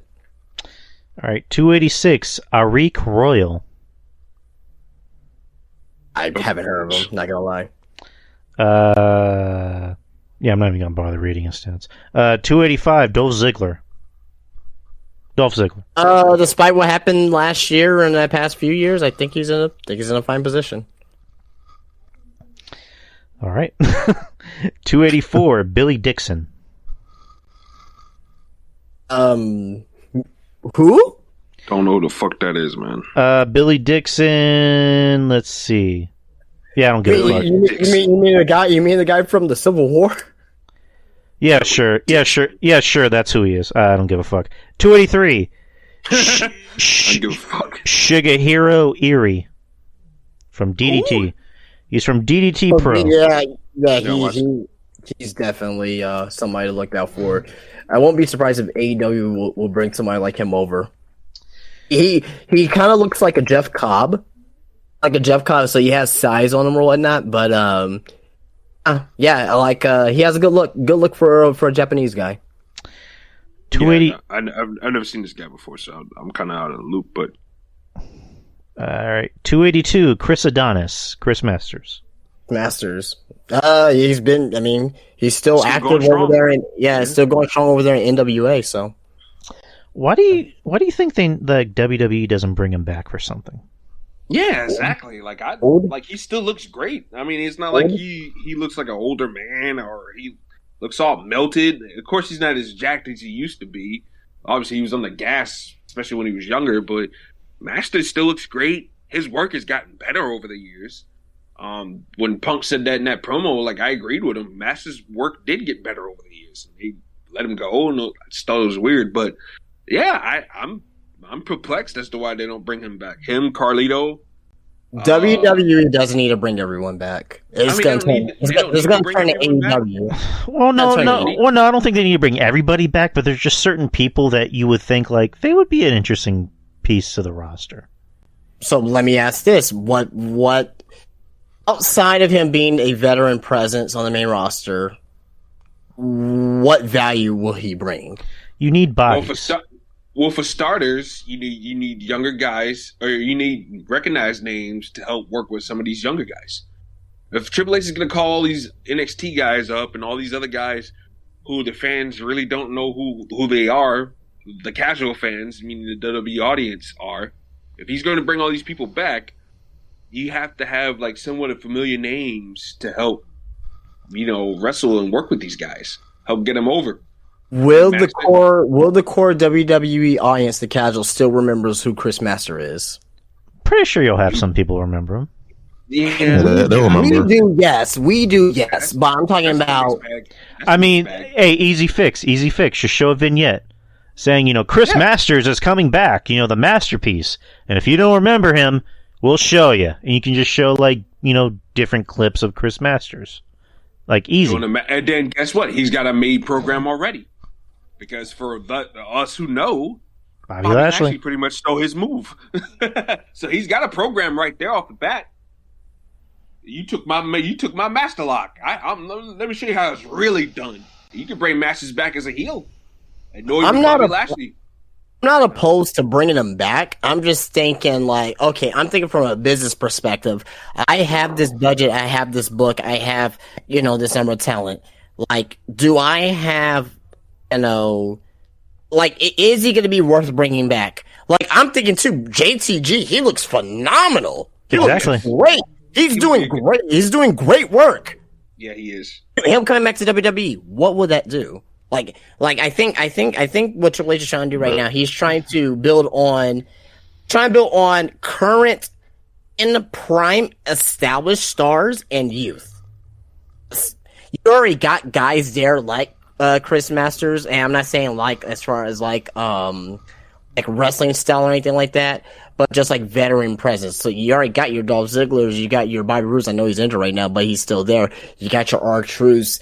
So you do got guys like that there already that they can use. Now they're not really using them, but they're there on the roster. But those guys get beat like a drum. It wouldn't be nothing really special. And I know, look, hey, if you beat Masters all the time, eventually it will get old too. But is there anything really special about working with Dolph Ziggler and R-Truth and Bobby Roode nowadays? Roode about working with Chris Masters. But at least Chris Masters would be fresh in the face of a lot of people, because we haven't seen him in 10 years. At least there would be a little shine on him before you start beating him like a drum eventually, or whatever the case might be. Now I'll say this: him coming in, he won't be somebody that you're going to put a title on, that he's going to be TV every week. Same thing with JTG. Right. Now, Matt Cardona, that's completely different because he's fully reinvented himself. He can come in and not say he can win the world title, but he can come in and have feuds and get himself over that way. I see Matt Cardona coming back to WWE. I don't think he is, or not. I don't really think he is, but at this time. But I can see Matt Cardona coming back way before Chris Masters. Woo woo woo. Right, I know I just said that WWE should probably bring back Chris Masters, but I think there's more value in a Cardona because Cardona at least has an internet presence. I think there would be more. I think it would be more value in bringing JTG back too. Because at least JTG was over with the crowd, Right. With the, money, yeah, you know what I'm saying? That kind of stuff. So, I think and JTG can take R-Truth slide or whatever. As far as the vet guy that can put guys over, if that's what you want him to come and do. I still think there's a little juice in his career left because I don't think JTG's that old. Oh, he's not. JTG he's got to be at least, 34, 35? Because they were really young when they got called up. for the first time. They were they were definitely super young when they got called up. Yeah, for sure. Yeah. I don't know. I'm just kind of the lines of thinking like, okay, you remember like in what was like 2008, Hacksaw Jim Duggan on the roster, and it's like, it's like, why are you here? That's the way that I'm feeling. Like if you bring in JTG back or Chris Masters or anything like that, people knew who. Like, I'm not saying not everybody's not gonna know who Chris Masters or who JTG are. Like, you're gonna have fans there. They're gonna be like what? Who is this? Like I think I've heard of him before, but like I'm not sure. Right? That's kind of like bringing Santino Marella back right now. Like, God. No, I mean like That's something I don't want to see. Or Carlito, like it doesn't do nothing. It's not the focus. It's not the purpose of what WWE is doing. Like, at this point, might as well bring back fucking Tyler Rex and Yoshitatsu. Just do that. I don't think you can. No. Like, okay, with JTG, and we'll continue this, but like with JTG, put him on NXT. Like have him work with Hayes. That's not gonna happen. You think that won't be a good match or a good matchup? I didn't say it wouldn't be a good match. That's not gonna happen. That's not the direction of what NXT is doing. NXT is putting, veteran guys on the roster. They're putting Cruz on. I'm pretty sure they're going to put more guys in the future. There's a difference between putting Apollo Crews there and JTG. Like, Apollo Crews, he's still incorporated into the main roster, still young enough, right? JTG, he's older, right? I just don't think that's the purpose of what Triple H wants to do and Shawn Michaels wants to do with NXT. Like, I don't see that. Like, if JTG comes back, he's going to the main roster. Like, there's no ifs or buts about that. I don't know. Like, I would think he'd be better in NXT. Again, the point is putting over the young guys, so the young guys could learn how to adjust to the main roster and learn more about. I think he'll be good if he goes back on NXT. I think he'll be perfect for the house shows. Nothing for TV though. House shows, okay, I'm cool with that, but nothing for TV. I just don't think you want to waste TV time on someone like that. But the thing about it though is that he wouldn't have to be on TV every week because he's a veteran. What does he have to prove?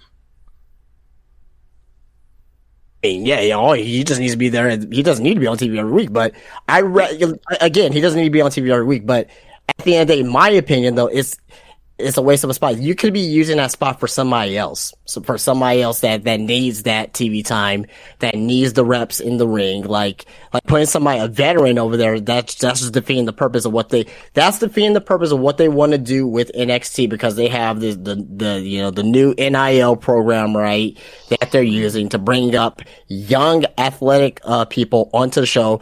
And NXT, this is not the same NXT, 4 or 5 years ago where we can get away with a Jushin Thunder Liger coming onto the show, where you can get like a James Storr coming on down, right? This is not the same NXT. NXT now is, is to the white and gold now, right? Everyone's like, oh, it's gonna be the black and gold again.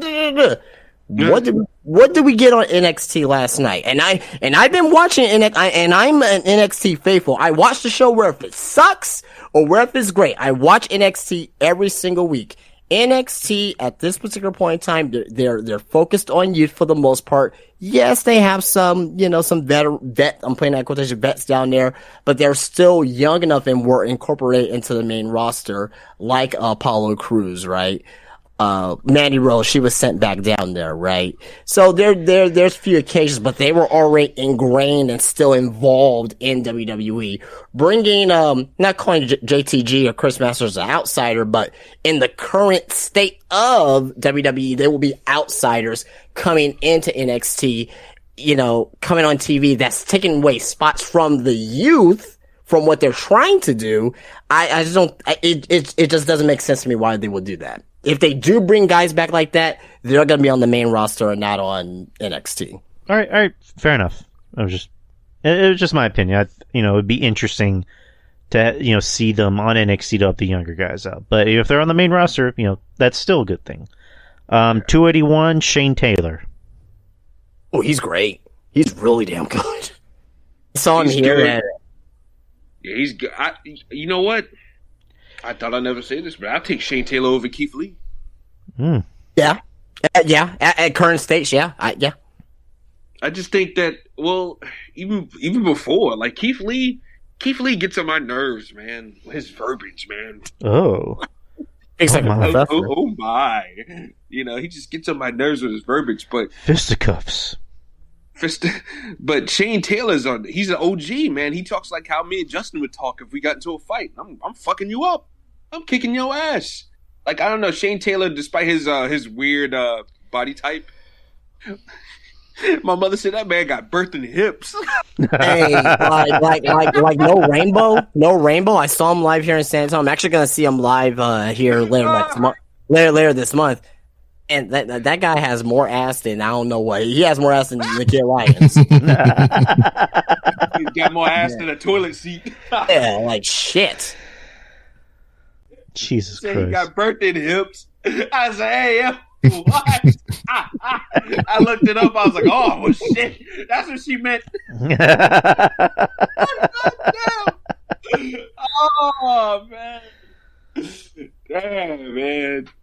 And then my sister Christina, she watched the Ring of Honor pay-per-view. Not the last one, but I think the one they did beforehand. I think it was Final Battle, and he was on it. She's like, I'm trying to figure out, who these guys are. Who's this big dude with the big ass on the thing? I'm like, no. I said, stop it. You talking about Shane Taylor must be.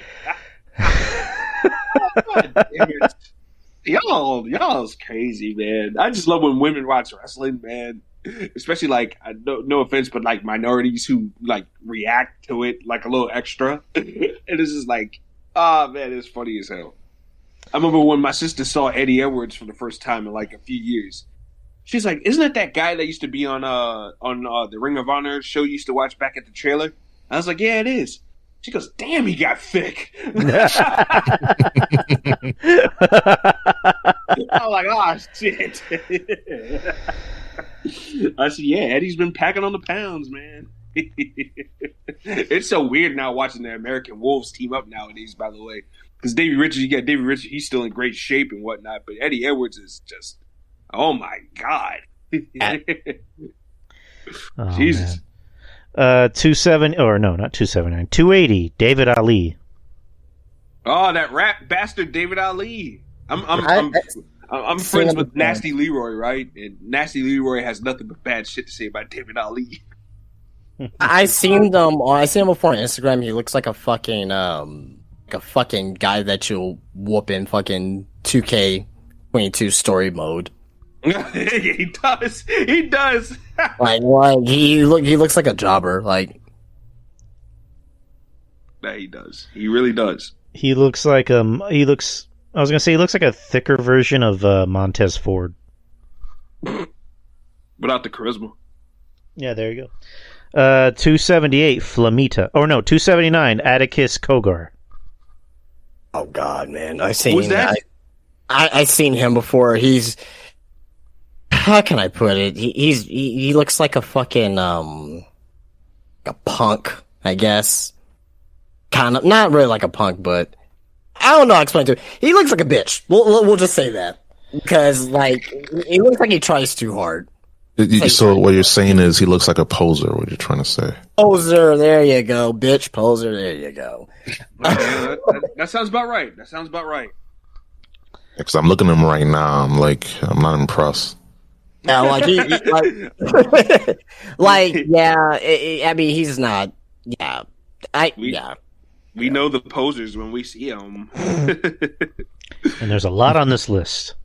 278, Flamita. I'm guessing that's a woman. No, Flamita is Mexican wrestler. Yeah, Mexican wrestler. Yeah. I think he was in Ring of Honor, or I don't know if he's still there or not, but Yeah, he was the demon Flamita. yeah. Jesus Christ. Eddie posted Atticus Kogar. Jesus. Poser. Yeah, there you go. He looks like he is a Well, that's the guy. deathmatch That's the guy from GCW. Yeah, there you go. I heard. He's got a weird look. Yeah, he's a deathmatch guy. 277, Alex Reynolds.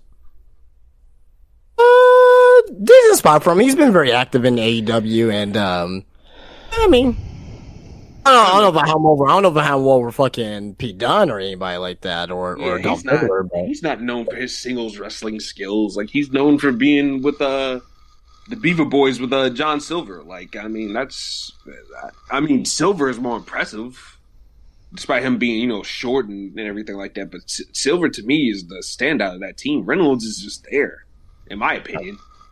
Very generic look. Yeah, very generic look. Look like he belongs in the WWF late 90s. You know what I'm saying? Like, he'd be a job guy waiting in the ring for Scott Steiner to take his head off of the Larry. He'll be on a WWF medal.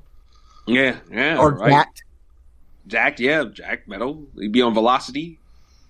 Perry Saturn kick his ass. With Moppy.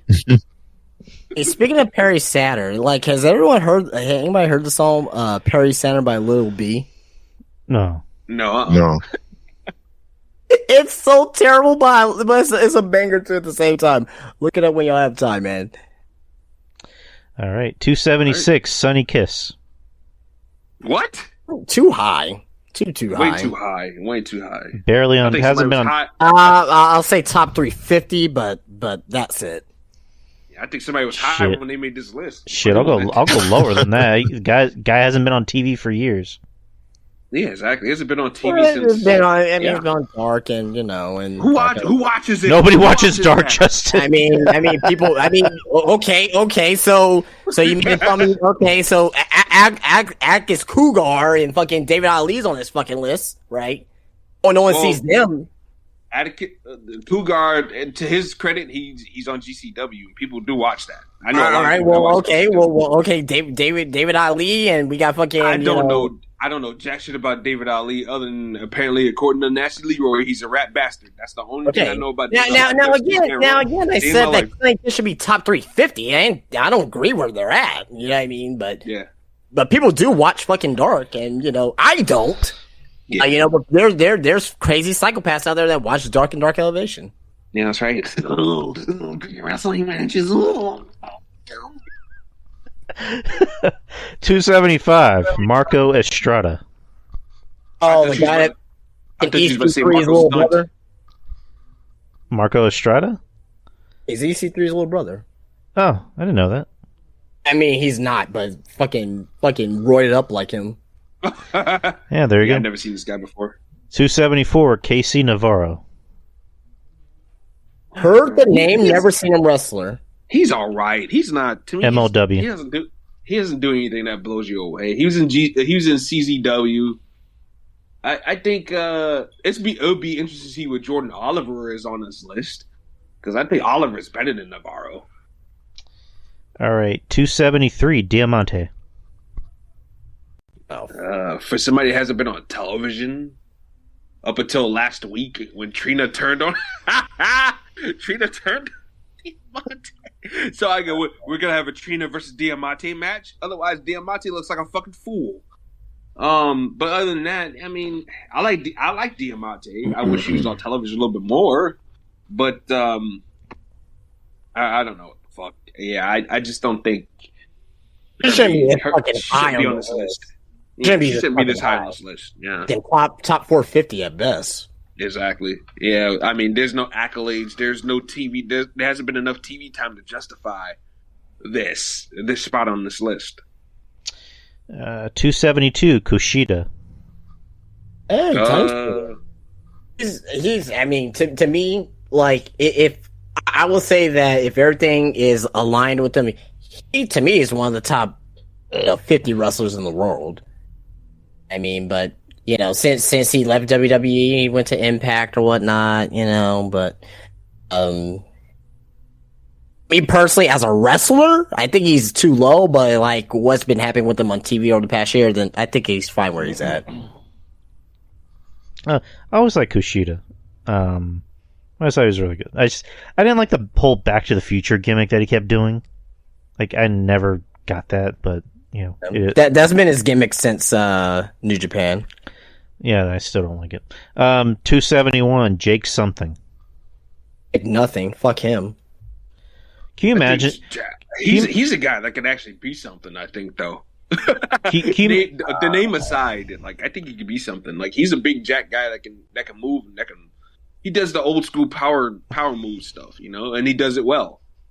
I just think he needs a charisma transplant. That's all he needs. Can you find that? I think he'd be good to go. Can you imagine if he was in WWE and Triple H is like, all right, what's your name? Jake something. No, it's fucking not. I think that's anybody, but I just imagine. I can see very off-putting name. I can see Triple H saying that. I'll be Jake Endeavor in a second if you don't tell me your real name. I can see Triple H. It's funny. I can see Triple H saying, "No, it's fucking not." Yeah. Shawn Michaels. No, it's fucking not. Oh man. 270 Trent. Yeah, I mean, I like Trent. I think he's okay where he's at. Maybe top 290, 295. Maybe a little too high for me. Yeah, a little too high. But going back to Jordan Oliver is 334, and Casey Navarro is in the late 200s. That's fucking bullshit. That's bullshit. Not saying that you're bullshitting, Eddie, but that's bullshit. Casey Navarro is he's basic. At least Jordan Oliver has the wigger gimmick. Like I'll give him that. He has the wigger gimmick going on there, and he plays that well. He can be annoying, but he can be a good endearing babyface too at the same time. And he's got a lot of cool moves and shit like that. And he's charismatic to a point with the gimmick he's given. And like I think his mic work, despite him sounding like a teenage girl, like I think his mic work. Otherwise, it fits the whole punk aspect of his gimmick. So I just think that he has more together than Casey Navarro. Navarro's garbage. I'm sorry, little midget with pink hair. Come on, fuck out of here. It's ridiculous. 269 Warhorse. Oh, I hate fucking Whorehouse. Fuck Whorehouse. I love him. Whorehouse. Nah, I'm just kidding. He sucks. He blows ass. He couldn't even get Tony Khan to sign him. That's how bad he is. And he's bad when Tony Khan didn't want to sign you. It's like Tony Khan signs Luigi Primo. He signs everybody else. But he's not gonna sign Warhorse.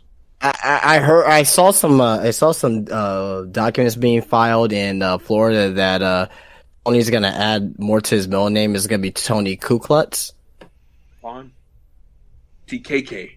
Ooh. So he's gonna be TKKK. Oh man. I make it to pizza, but only for people that look like me. Tony Khan, what do you want on your pizza? Well, I want ghost pepper. I just want cheese because I don't want no color on my pizza. You just see Will Hobbs. Can I have a pizza? Oh no. Big Willie. No, you know what? I had a joke. I'm not gonna say it. Oh God. Oh shit. I'll just keep it to myself. 268 Steve Macklin. You know what? I never was a fan of Steve Cutler, and I watched this guy a lot in NXT, whether it be in the TV shows and the house shows. I was never into Steve Cutler. But I'll tell you what, Impact is giving this guy whatever free range he needs to have, and he's turned himself into quite the character. And his wrestling has been... He was always a basic wrestler, but I will say this, his wrestling has looked good in Impact. I will say that. And I like his mercenary character over there.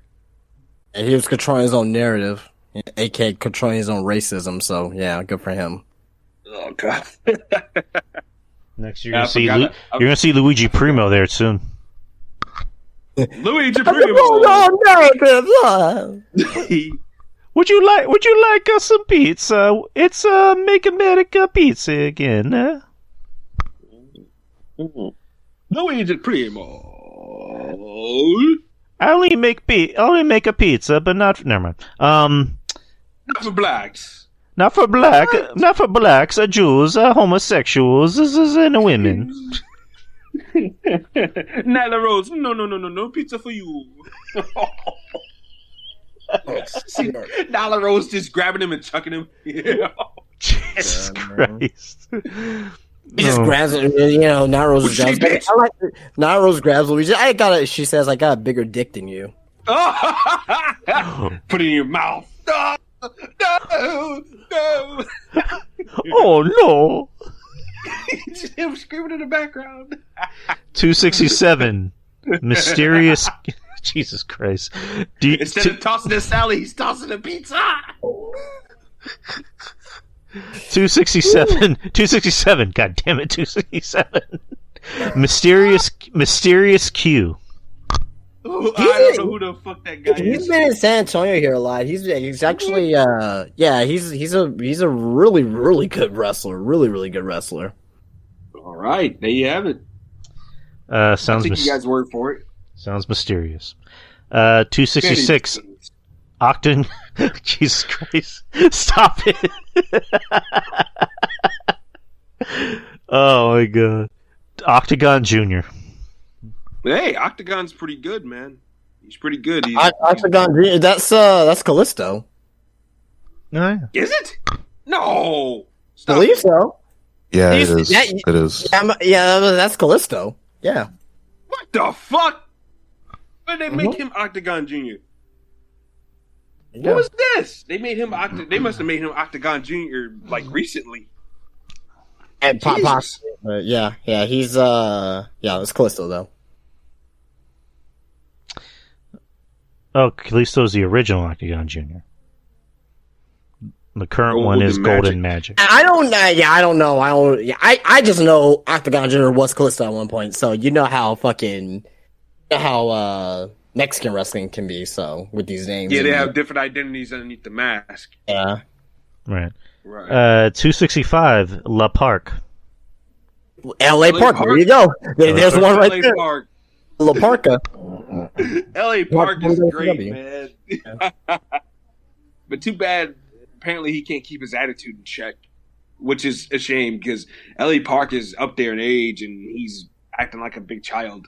And he's That like, shit he he's did- like almost that 60, I think. Yeah, that shit he did with Hammerstone at that MLW taping around WrestleMania weekend. That was unacceptable, man. Come on, dog. You're a veteran, man. You got to teach these young guys how to be professional, man. And I just think that was unprofessional what he did to Hammerstone, and Hammerstone wouldn't have been wrong if he went back there and whooped his ass. So I'm just saying. But yeah, I'm a fan. I'm a fan of Park, and yeah, he deserves it. I mean, he has a high spot wherever he goes, and rightfully so because he can still go. He still has great matches, man. So, yeah, I definitely agree with that. I agree with that. 264, Francesco Akira. God. From United White Empire. guy. That's that white guy from Empire, United Empire. His name does not fit him whatsoever. So, his name is Francisco, right? Francesco. So when I think of Francesco or whatever the fuck, I don't give a shit. So you would think it would be a Mexican guy, right? But then you hear the Akira part, right? You think of a Chinese guy or a Japanese guy, right? This guy is fucking milquetoast white. Nothing against that. I'm just saying. I'm just saying, guys. Nothing against He looks that. like a ginger MJF. I mean, MJF's Yeah, kind of like, ginger, what but he's like even more ginger. Like he's like Sheamus ginger almost. Yeah, he does. Yeah, he looks like baby Sheamus. You're right. And it's just like, Francesco Akira. Like, come on, dude. Like, pick a better name for yourself, man. Come on. It's ridiculous, bro. The Italian. And he's not really all that great. And how great can you really be putting up with TJ Perkins? I mean, goddamn. Oh, God. A crybaby. 263, Billy Starks. I don't know who that is. To That's be honest. ridiculous that she's on this list. Oh, yeah. What has she done? I mean, she hasn't been on television. She hasn't done anything else besides being a 17-year-old women's wrestler who, you know, I've had some friends that done interviews with her and stuff like that. It's just, I don't know. It's just beyond weird to me. And Joey and Mish hit on something like when I was listening to their show a couple weeks ago. I don't know. I don't know if I'd be having a 17-year-old girl out there wrestling grown-ass men, man. Especially after what we just went through a couple of weeks ago or not a couple of weeks ago, but a couple of years ago with the whole Me Too stuff in wrestling. I don't know if that's exactly wise, but that's just me personally. And I wouldn't nothing to encourage remember my I wouldn't encourage my 17-year-old sister to be wrestling. You know? Not too many people that remember that Roxy, that she accused Joey Ryan. Yeah, Joey Ryan. I was gonna say Harry Lollipop guy. Yeah, not too many people remember that. Yeah, no, I remember that. And I just thought that was weird too, because I was just like, well, what is she doing wrestling? You're 16 years old, you're wrestling this guy. And Roxy Fall, you know, Roxy, you know, is a put together girl from the Texas area. So yeah, of course Joey Ryan's gonna be looking at her. He'll be like, yeah, I'm gonna try to bend this young girl's mind. This guy was doing big suplexes and no one ought to think anything about that. Yeah, exactly. Nope. To underage girls. I mean, and look, hey, he's not even the worst. He's not even the worst of the worst. You got fucking, what you call it, dickhead who gets a free pass. I'm blanking on his name right now. Goddamn, what is it? What's his name? Omega? No, not Omega. Marty Scurll? He was fighting a little girl. Not Marty Scurll. Why am I blanking on this guy's name right now? Florida guy. Is this someone that we Tag know? team champion. Yeah, Chase and Rance. There you go. Chase and Rance. I was blanking on his name. I'm still waking up, so I blanked on his name. But Chase and Rance is a tag team champion with a 14-year-old girl, if I'm not mistaken. This girl's got a young, youthful baby face. She reminds me of one of my nieces. And I saw that picture because this girl's got curly hair like one of my nieces, and I just wanted to punch. I just wanted to punch my phone because it's like, why are we letting this motherfucker team with underage girls when this guy has he has a history? Why are we doing this? Why? Yeah, Florida's a fucked up state. Trust me, I know all about it. I've spent 6 months there, and while it was some of the best times of my life, it was also one of the worst times of my life. I had a mixed bag while I was there. I hate Florida. Damn it. I'm sorry, guys, but yeah, to me, underage girls should not be in a wrestling ring. I'm sorry. Train them, fine, whatever. As long as there's, if you're going to train an underage girl, there should be a woman there. There should be a woman of age, or maybe multiple women of age that should be there training or helping train a younger girl. A man should not be training a 16-year-old underage girl. You're going to be all over them. You got to hit them. You got to teach them how to take a pinfall or how to kick out, this, that, and the other. That a grown-ass man should not be on an underage girl in any type of way like that, in my opinion, physically. I'm sorry. That's non-negotiable. Yeah, agreed. I mean, underage kids in general should not be wrestling. Yeah, underage kid. Yeah, I agree. But with that too, because I mean, dude, there's a lot of gay predators out there too in the wrestling business too. You know what I'm saying? So the young guys should not be exempt from that either. You know, but I don't know. It's a very, very uneasy feeling to have. You know, I just don't like it whatsoever. And Dominic does have a baby face, but I don't think he qualifies for that, Anna. He's at least 25. So, I mean, he's good to go. He just needs to get in that ring and do some sit-ups, man. Rhea Ripley, you got to get this boy right. If you his mommy, you got to get him right. All right. 262. Yeah, Eddie's right. It's different when you train with your dad. And he's training with Lance Storm. And, damn, he's still not good. Like, goddamn. Lance Storm? Jesus. I mean, Lance Storm can train the hell out of people. I mean, Emma, Tyler Breeze, like, fuck. But, yeah, but Rey Mysterio's his father. Like, that's a little different. Yeah, he trained with Lance Storm, too. Yeah. Hey, well, Brian Kendrick trained, what the fuck's her name? The all red everything. Who the fuck? Eva Marie? Yeah, Brian Kendrick trained Eva Marie. Well, that was a failure on Brian Kendrick's part. And this is a failure on Lance Storm. 262. Senza Volto. Don't know who that is. WXW. 261. Clark Connors. Up and comer. And Yeah, JP. he could be something. 260. He's doing it the right way. He's going to Japan, learning that style first, and I think he's a guy that's going to be in the States. I don't think Japan. I don't think he's long for Japan. All right, 260. Joey Janela. Ugh. He's got One trick pony. He's one cross contamination of blood from dying.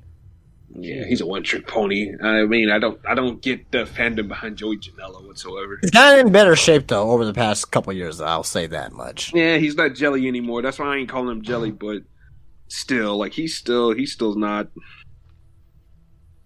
He's nothing impressive. Like I don't get it. 259. Dalton Castle. Where's Dalton Castle's back? Number 328. Because Lord knows my man's in pieces. He's like a puzzle. Man, he has so much potential to that back injury.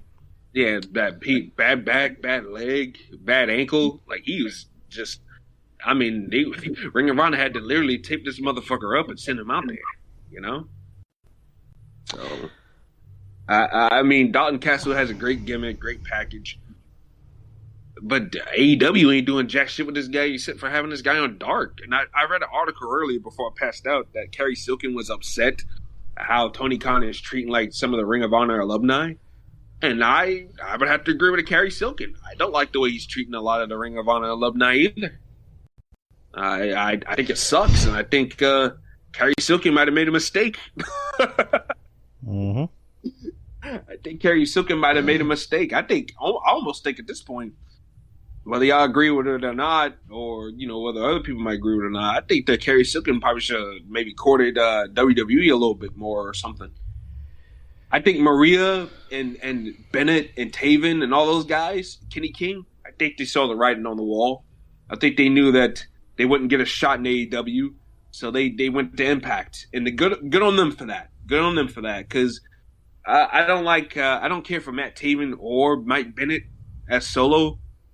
But those guys as a team are really good, so I don't mind them whatsoever. And Kenny King, I like Kenny King.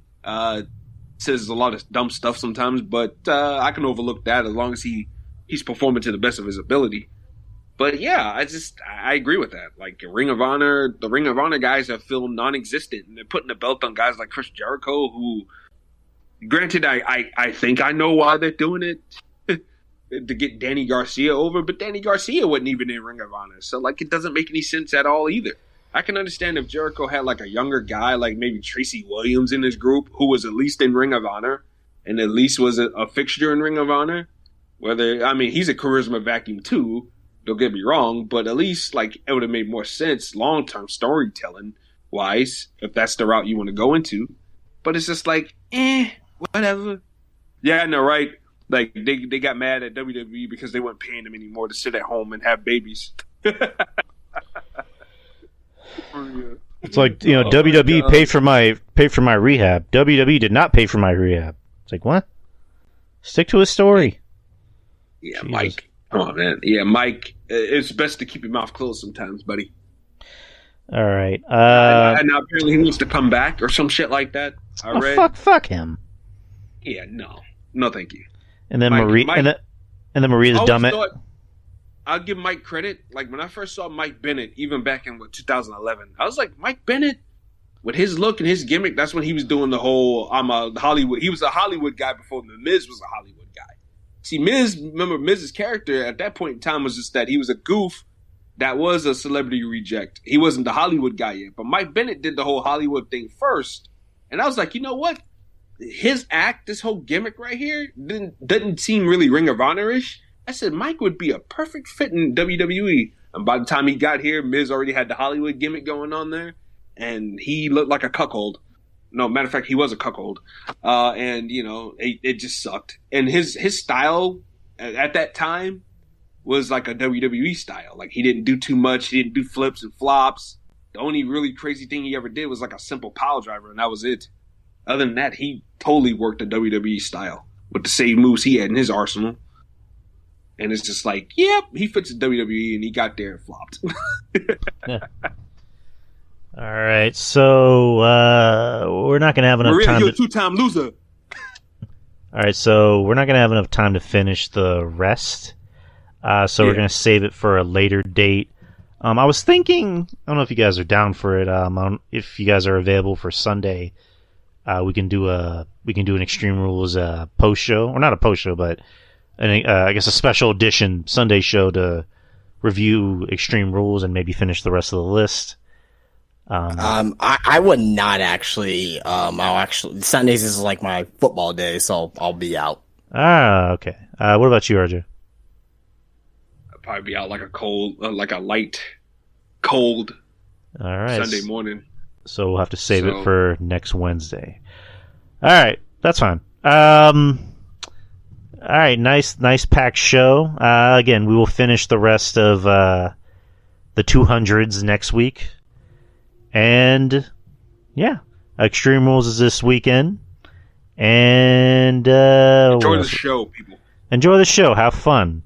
And, guys, thank you guys for joining me. And, whoever wants... And Anna, guess what, Anna? The rumors are true. I will be beating it to Bailey. Walking and climbing up the ladder. Oh! Bailey! Ah! It's like that meme, that Jeffrey Dahmer meme. I told you we're gonna beat off to Bailey, and then you can leave. Exactly. Then you can leave. But till then, you go sit here and watch. It's like why? Size of it. Look at the size of it. It's like, why are you screaming? It's my adrenaline rush. Adrenaline rush. Just I can't help it. Play that old theme from TNA. Adrenaline rush. Adrenaline rush. Adrenaline rush. Adrenaline rush. Oh my god! I forgot about that thing. But guys, go ahead and plug your stuff. Whoever wants to start. Go ahead, Justin. Spine Busters Tees. Yeah. Follow me on Instagram, Spinebuster Tees on Instagram. I'm posting a lot of stuff on there. Especially about if you guys want to keep up with the White Rabbit teaser. I know we haven't talked about that. I'm surprised we didn't talk about that tonight, but the White Rabbit teaser, and also spinebustertees.com. Get a new design up this month as well. So check out the website. Hit me up if you guys have any questions about anything, and I'll be more happy to help. So spinebustertees.com, and also spinebustertees on Instagram. I guess I'll go. You can follow me on Twitter, Mr. Reuben Prime. And you can follow my podcast on basically all the major digital platforms, Apple, Spotify, Google, Stitcher, TuneIn, all that good stuff. Try to post weekly podcasts, hour and 30 minutes, not too long. Something you could listen to. I talk about news, entertainment, pop culture, current events, and all this insanity and clown world. And, I don't cover wrestling. When I'm on the Drew Yari show, I talk about wrestling. Mm-hmm. It fits. You could just, follow me on that. I have two episodes that I'm going to upload before the week is over. But yeah, you can do that. Follow me on there, and thanks. And RJ, you can follow me on Twitter at LowRJ Unlimited. Where everything that I do and say is just unlimited. I don't give a shit what comes out of my mouth on there. Out of my mouth and into that keyboard. I don't care. But yeah, and look out for the shows. Like me and Monty did we did Extreme Rules predictions yesterday. Was it? Yeah, it was yesterday. So yeah, those are out, and I did some more predictions with my friend Andrew from work. So yeah, I'm in the middle of editing that and putting that out. So that will be up probably a little bit later on. Probably be up in tomorrow. As we approach that 12 o'clock mark. But we got those, and just check it out. Let me know what you guys think about it. And I'm also gonna be doing some stuff for the rest of the week as well. So yeah, I'm gonna be a busy bee this week, man, putting out content. So Stay tuned for that, and you can find the show at RJ and the Savage Squad, and where I just have guys and girls on, and we shoot the shit, man. Yeah, definitely look out for that show. It's everywhere. It's everywhere. It's everywhere. Kind of like RJ's semen on Saturday. Never mind. One thing I forgot to mention: podcast name Room Prime Podcast. Right. Check out Room Prime Podcast. Oh yeah, check. If you want to listen to a soft, soothing, but deep voice like Barry White-esque, Reuben Prime is your guy, man. if you're a fan of beards, Reuben Prime is your guy. I mean, Reuben Prime has got an epic beard, man. I aspire to have a beard like that one day. I'm kind of getting there. Like I'm still growing it out. You know what I'm saying? But Reuben Prime, man, that's a goddamn beard right there. That's a man right there, people. It's a man. Thank you. Yeah, Reuben's got a very soothing voice. You're gonna say sexy voice. It's very sexy. Reuben has a very sexy. Isn't that right? Isn't that right, Reuben? You have a sexy voice. I've been told. Yeah, I've been told it's sexy. Puts people. It soothes them. Like if they have problems sleeping, if they have insomnia, just listen to my voice, and they'll be in dreamland before you know it. I heard a rumor that the day when Reuben was born, you aroused the nurses. Is that true? Yeah,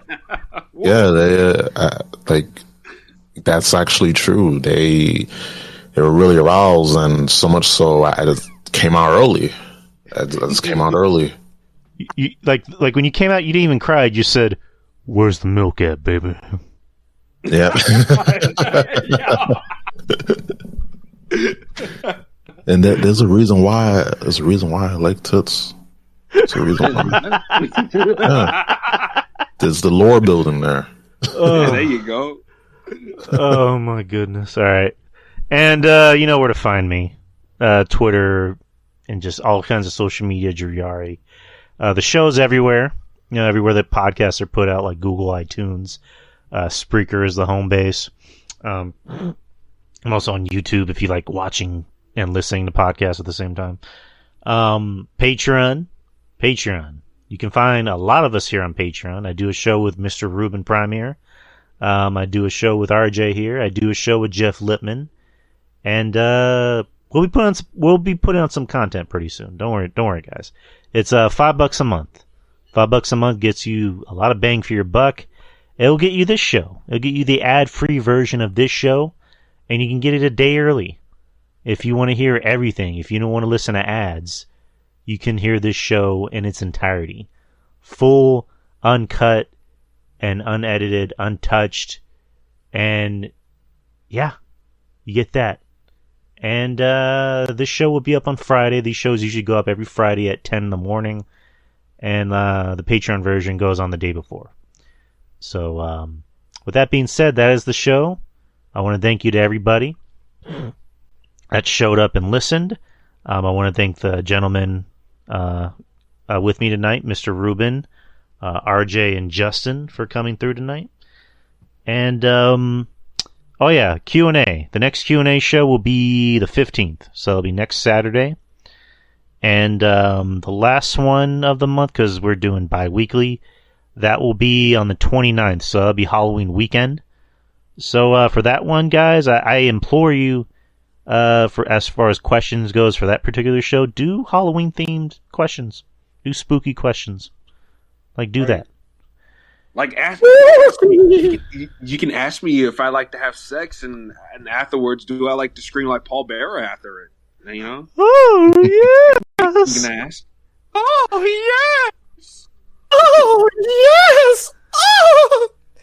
Just coming all over the place. Like a goddamn fire hose. RJ's got a girl. Call me Veer Mahan, because I'm coming. RJ's got a girl, and she's like, RJ, whisper something sexy in my ear. Come here, baby. Kane is alive!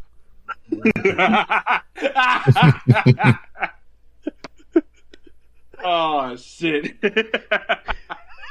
Oh God, damn it. Yeah, Q&A. Q&A's next week, and as always, you know how to submit your questions. Just submit them by that date, and you can submit as many as you want. Nothing is off limits. You can ask us anything you want. And Yes. all right, guys, have a good night. Enjoy Extreme Rules this weekend, and be safe. And as always, Show peace out. begins now. Peace. Peace. Peace. The Drew Yari Show. It's Drew Yari. It's Drew Yari. The Drew Yari Show. It's Drew Yari. It's Drew Yari. The Drew Yari Show. It's Drew Yari. The Drew Yari Show. It's Drew Yari. The Drew Yari Show.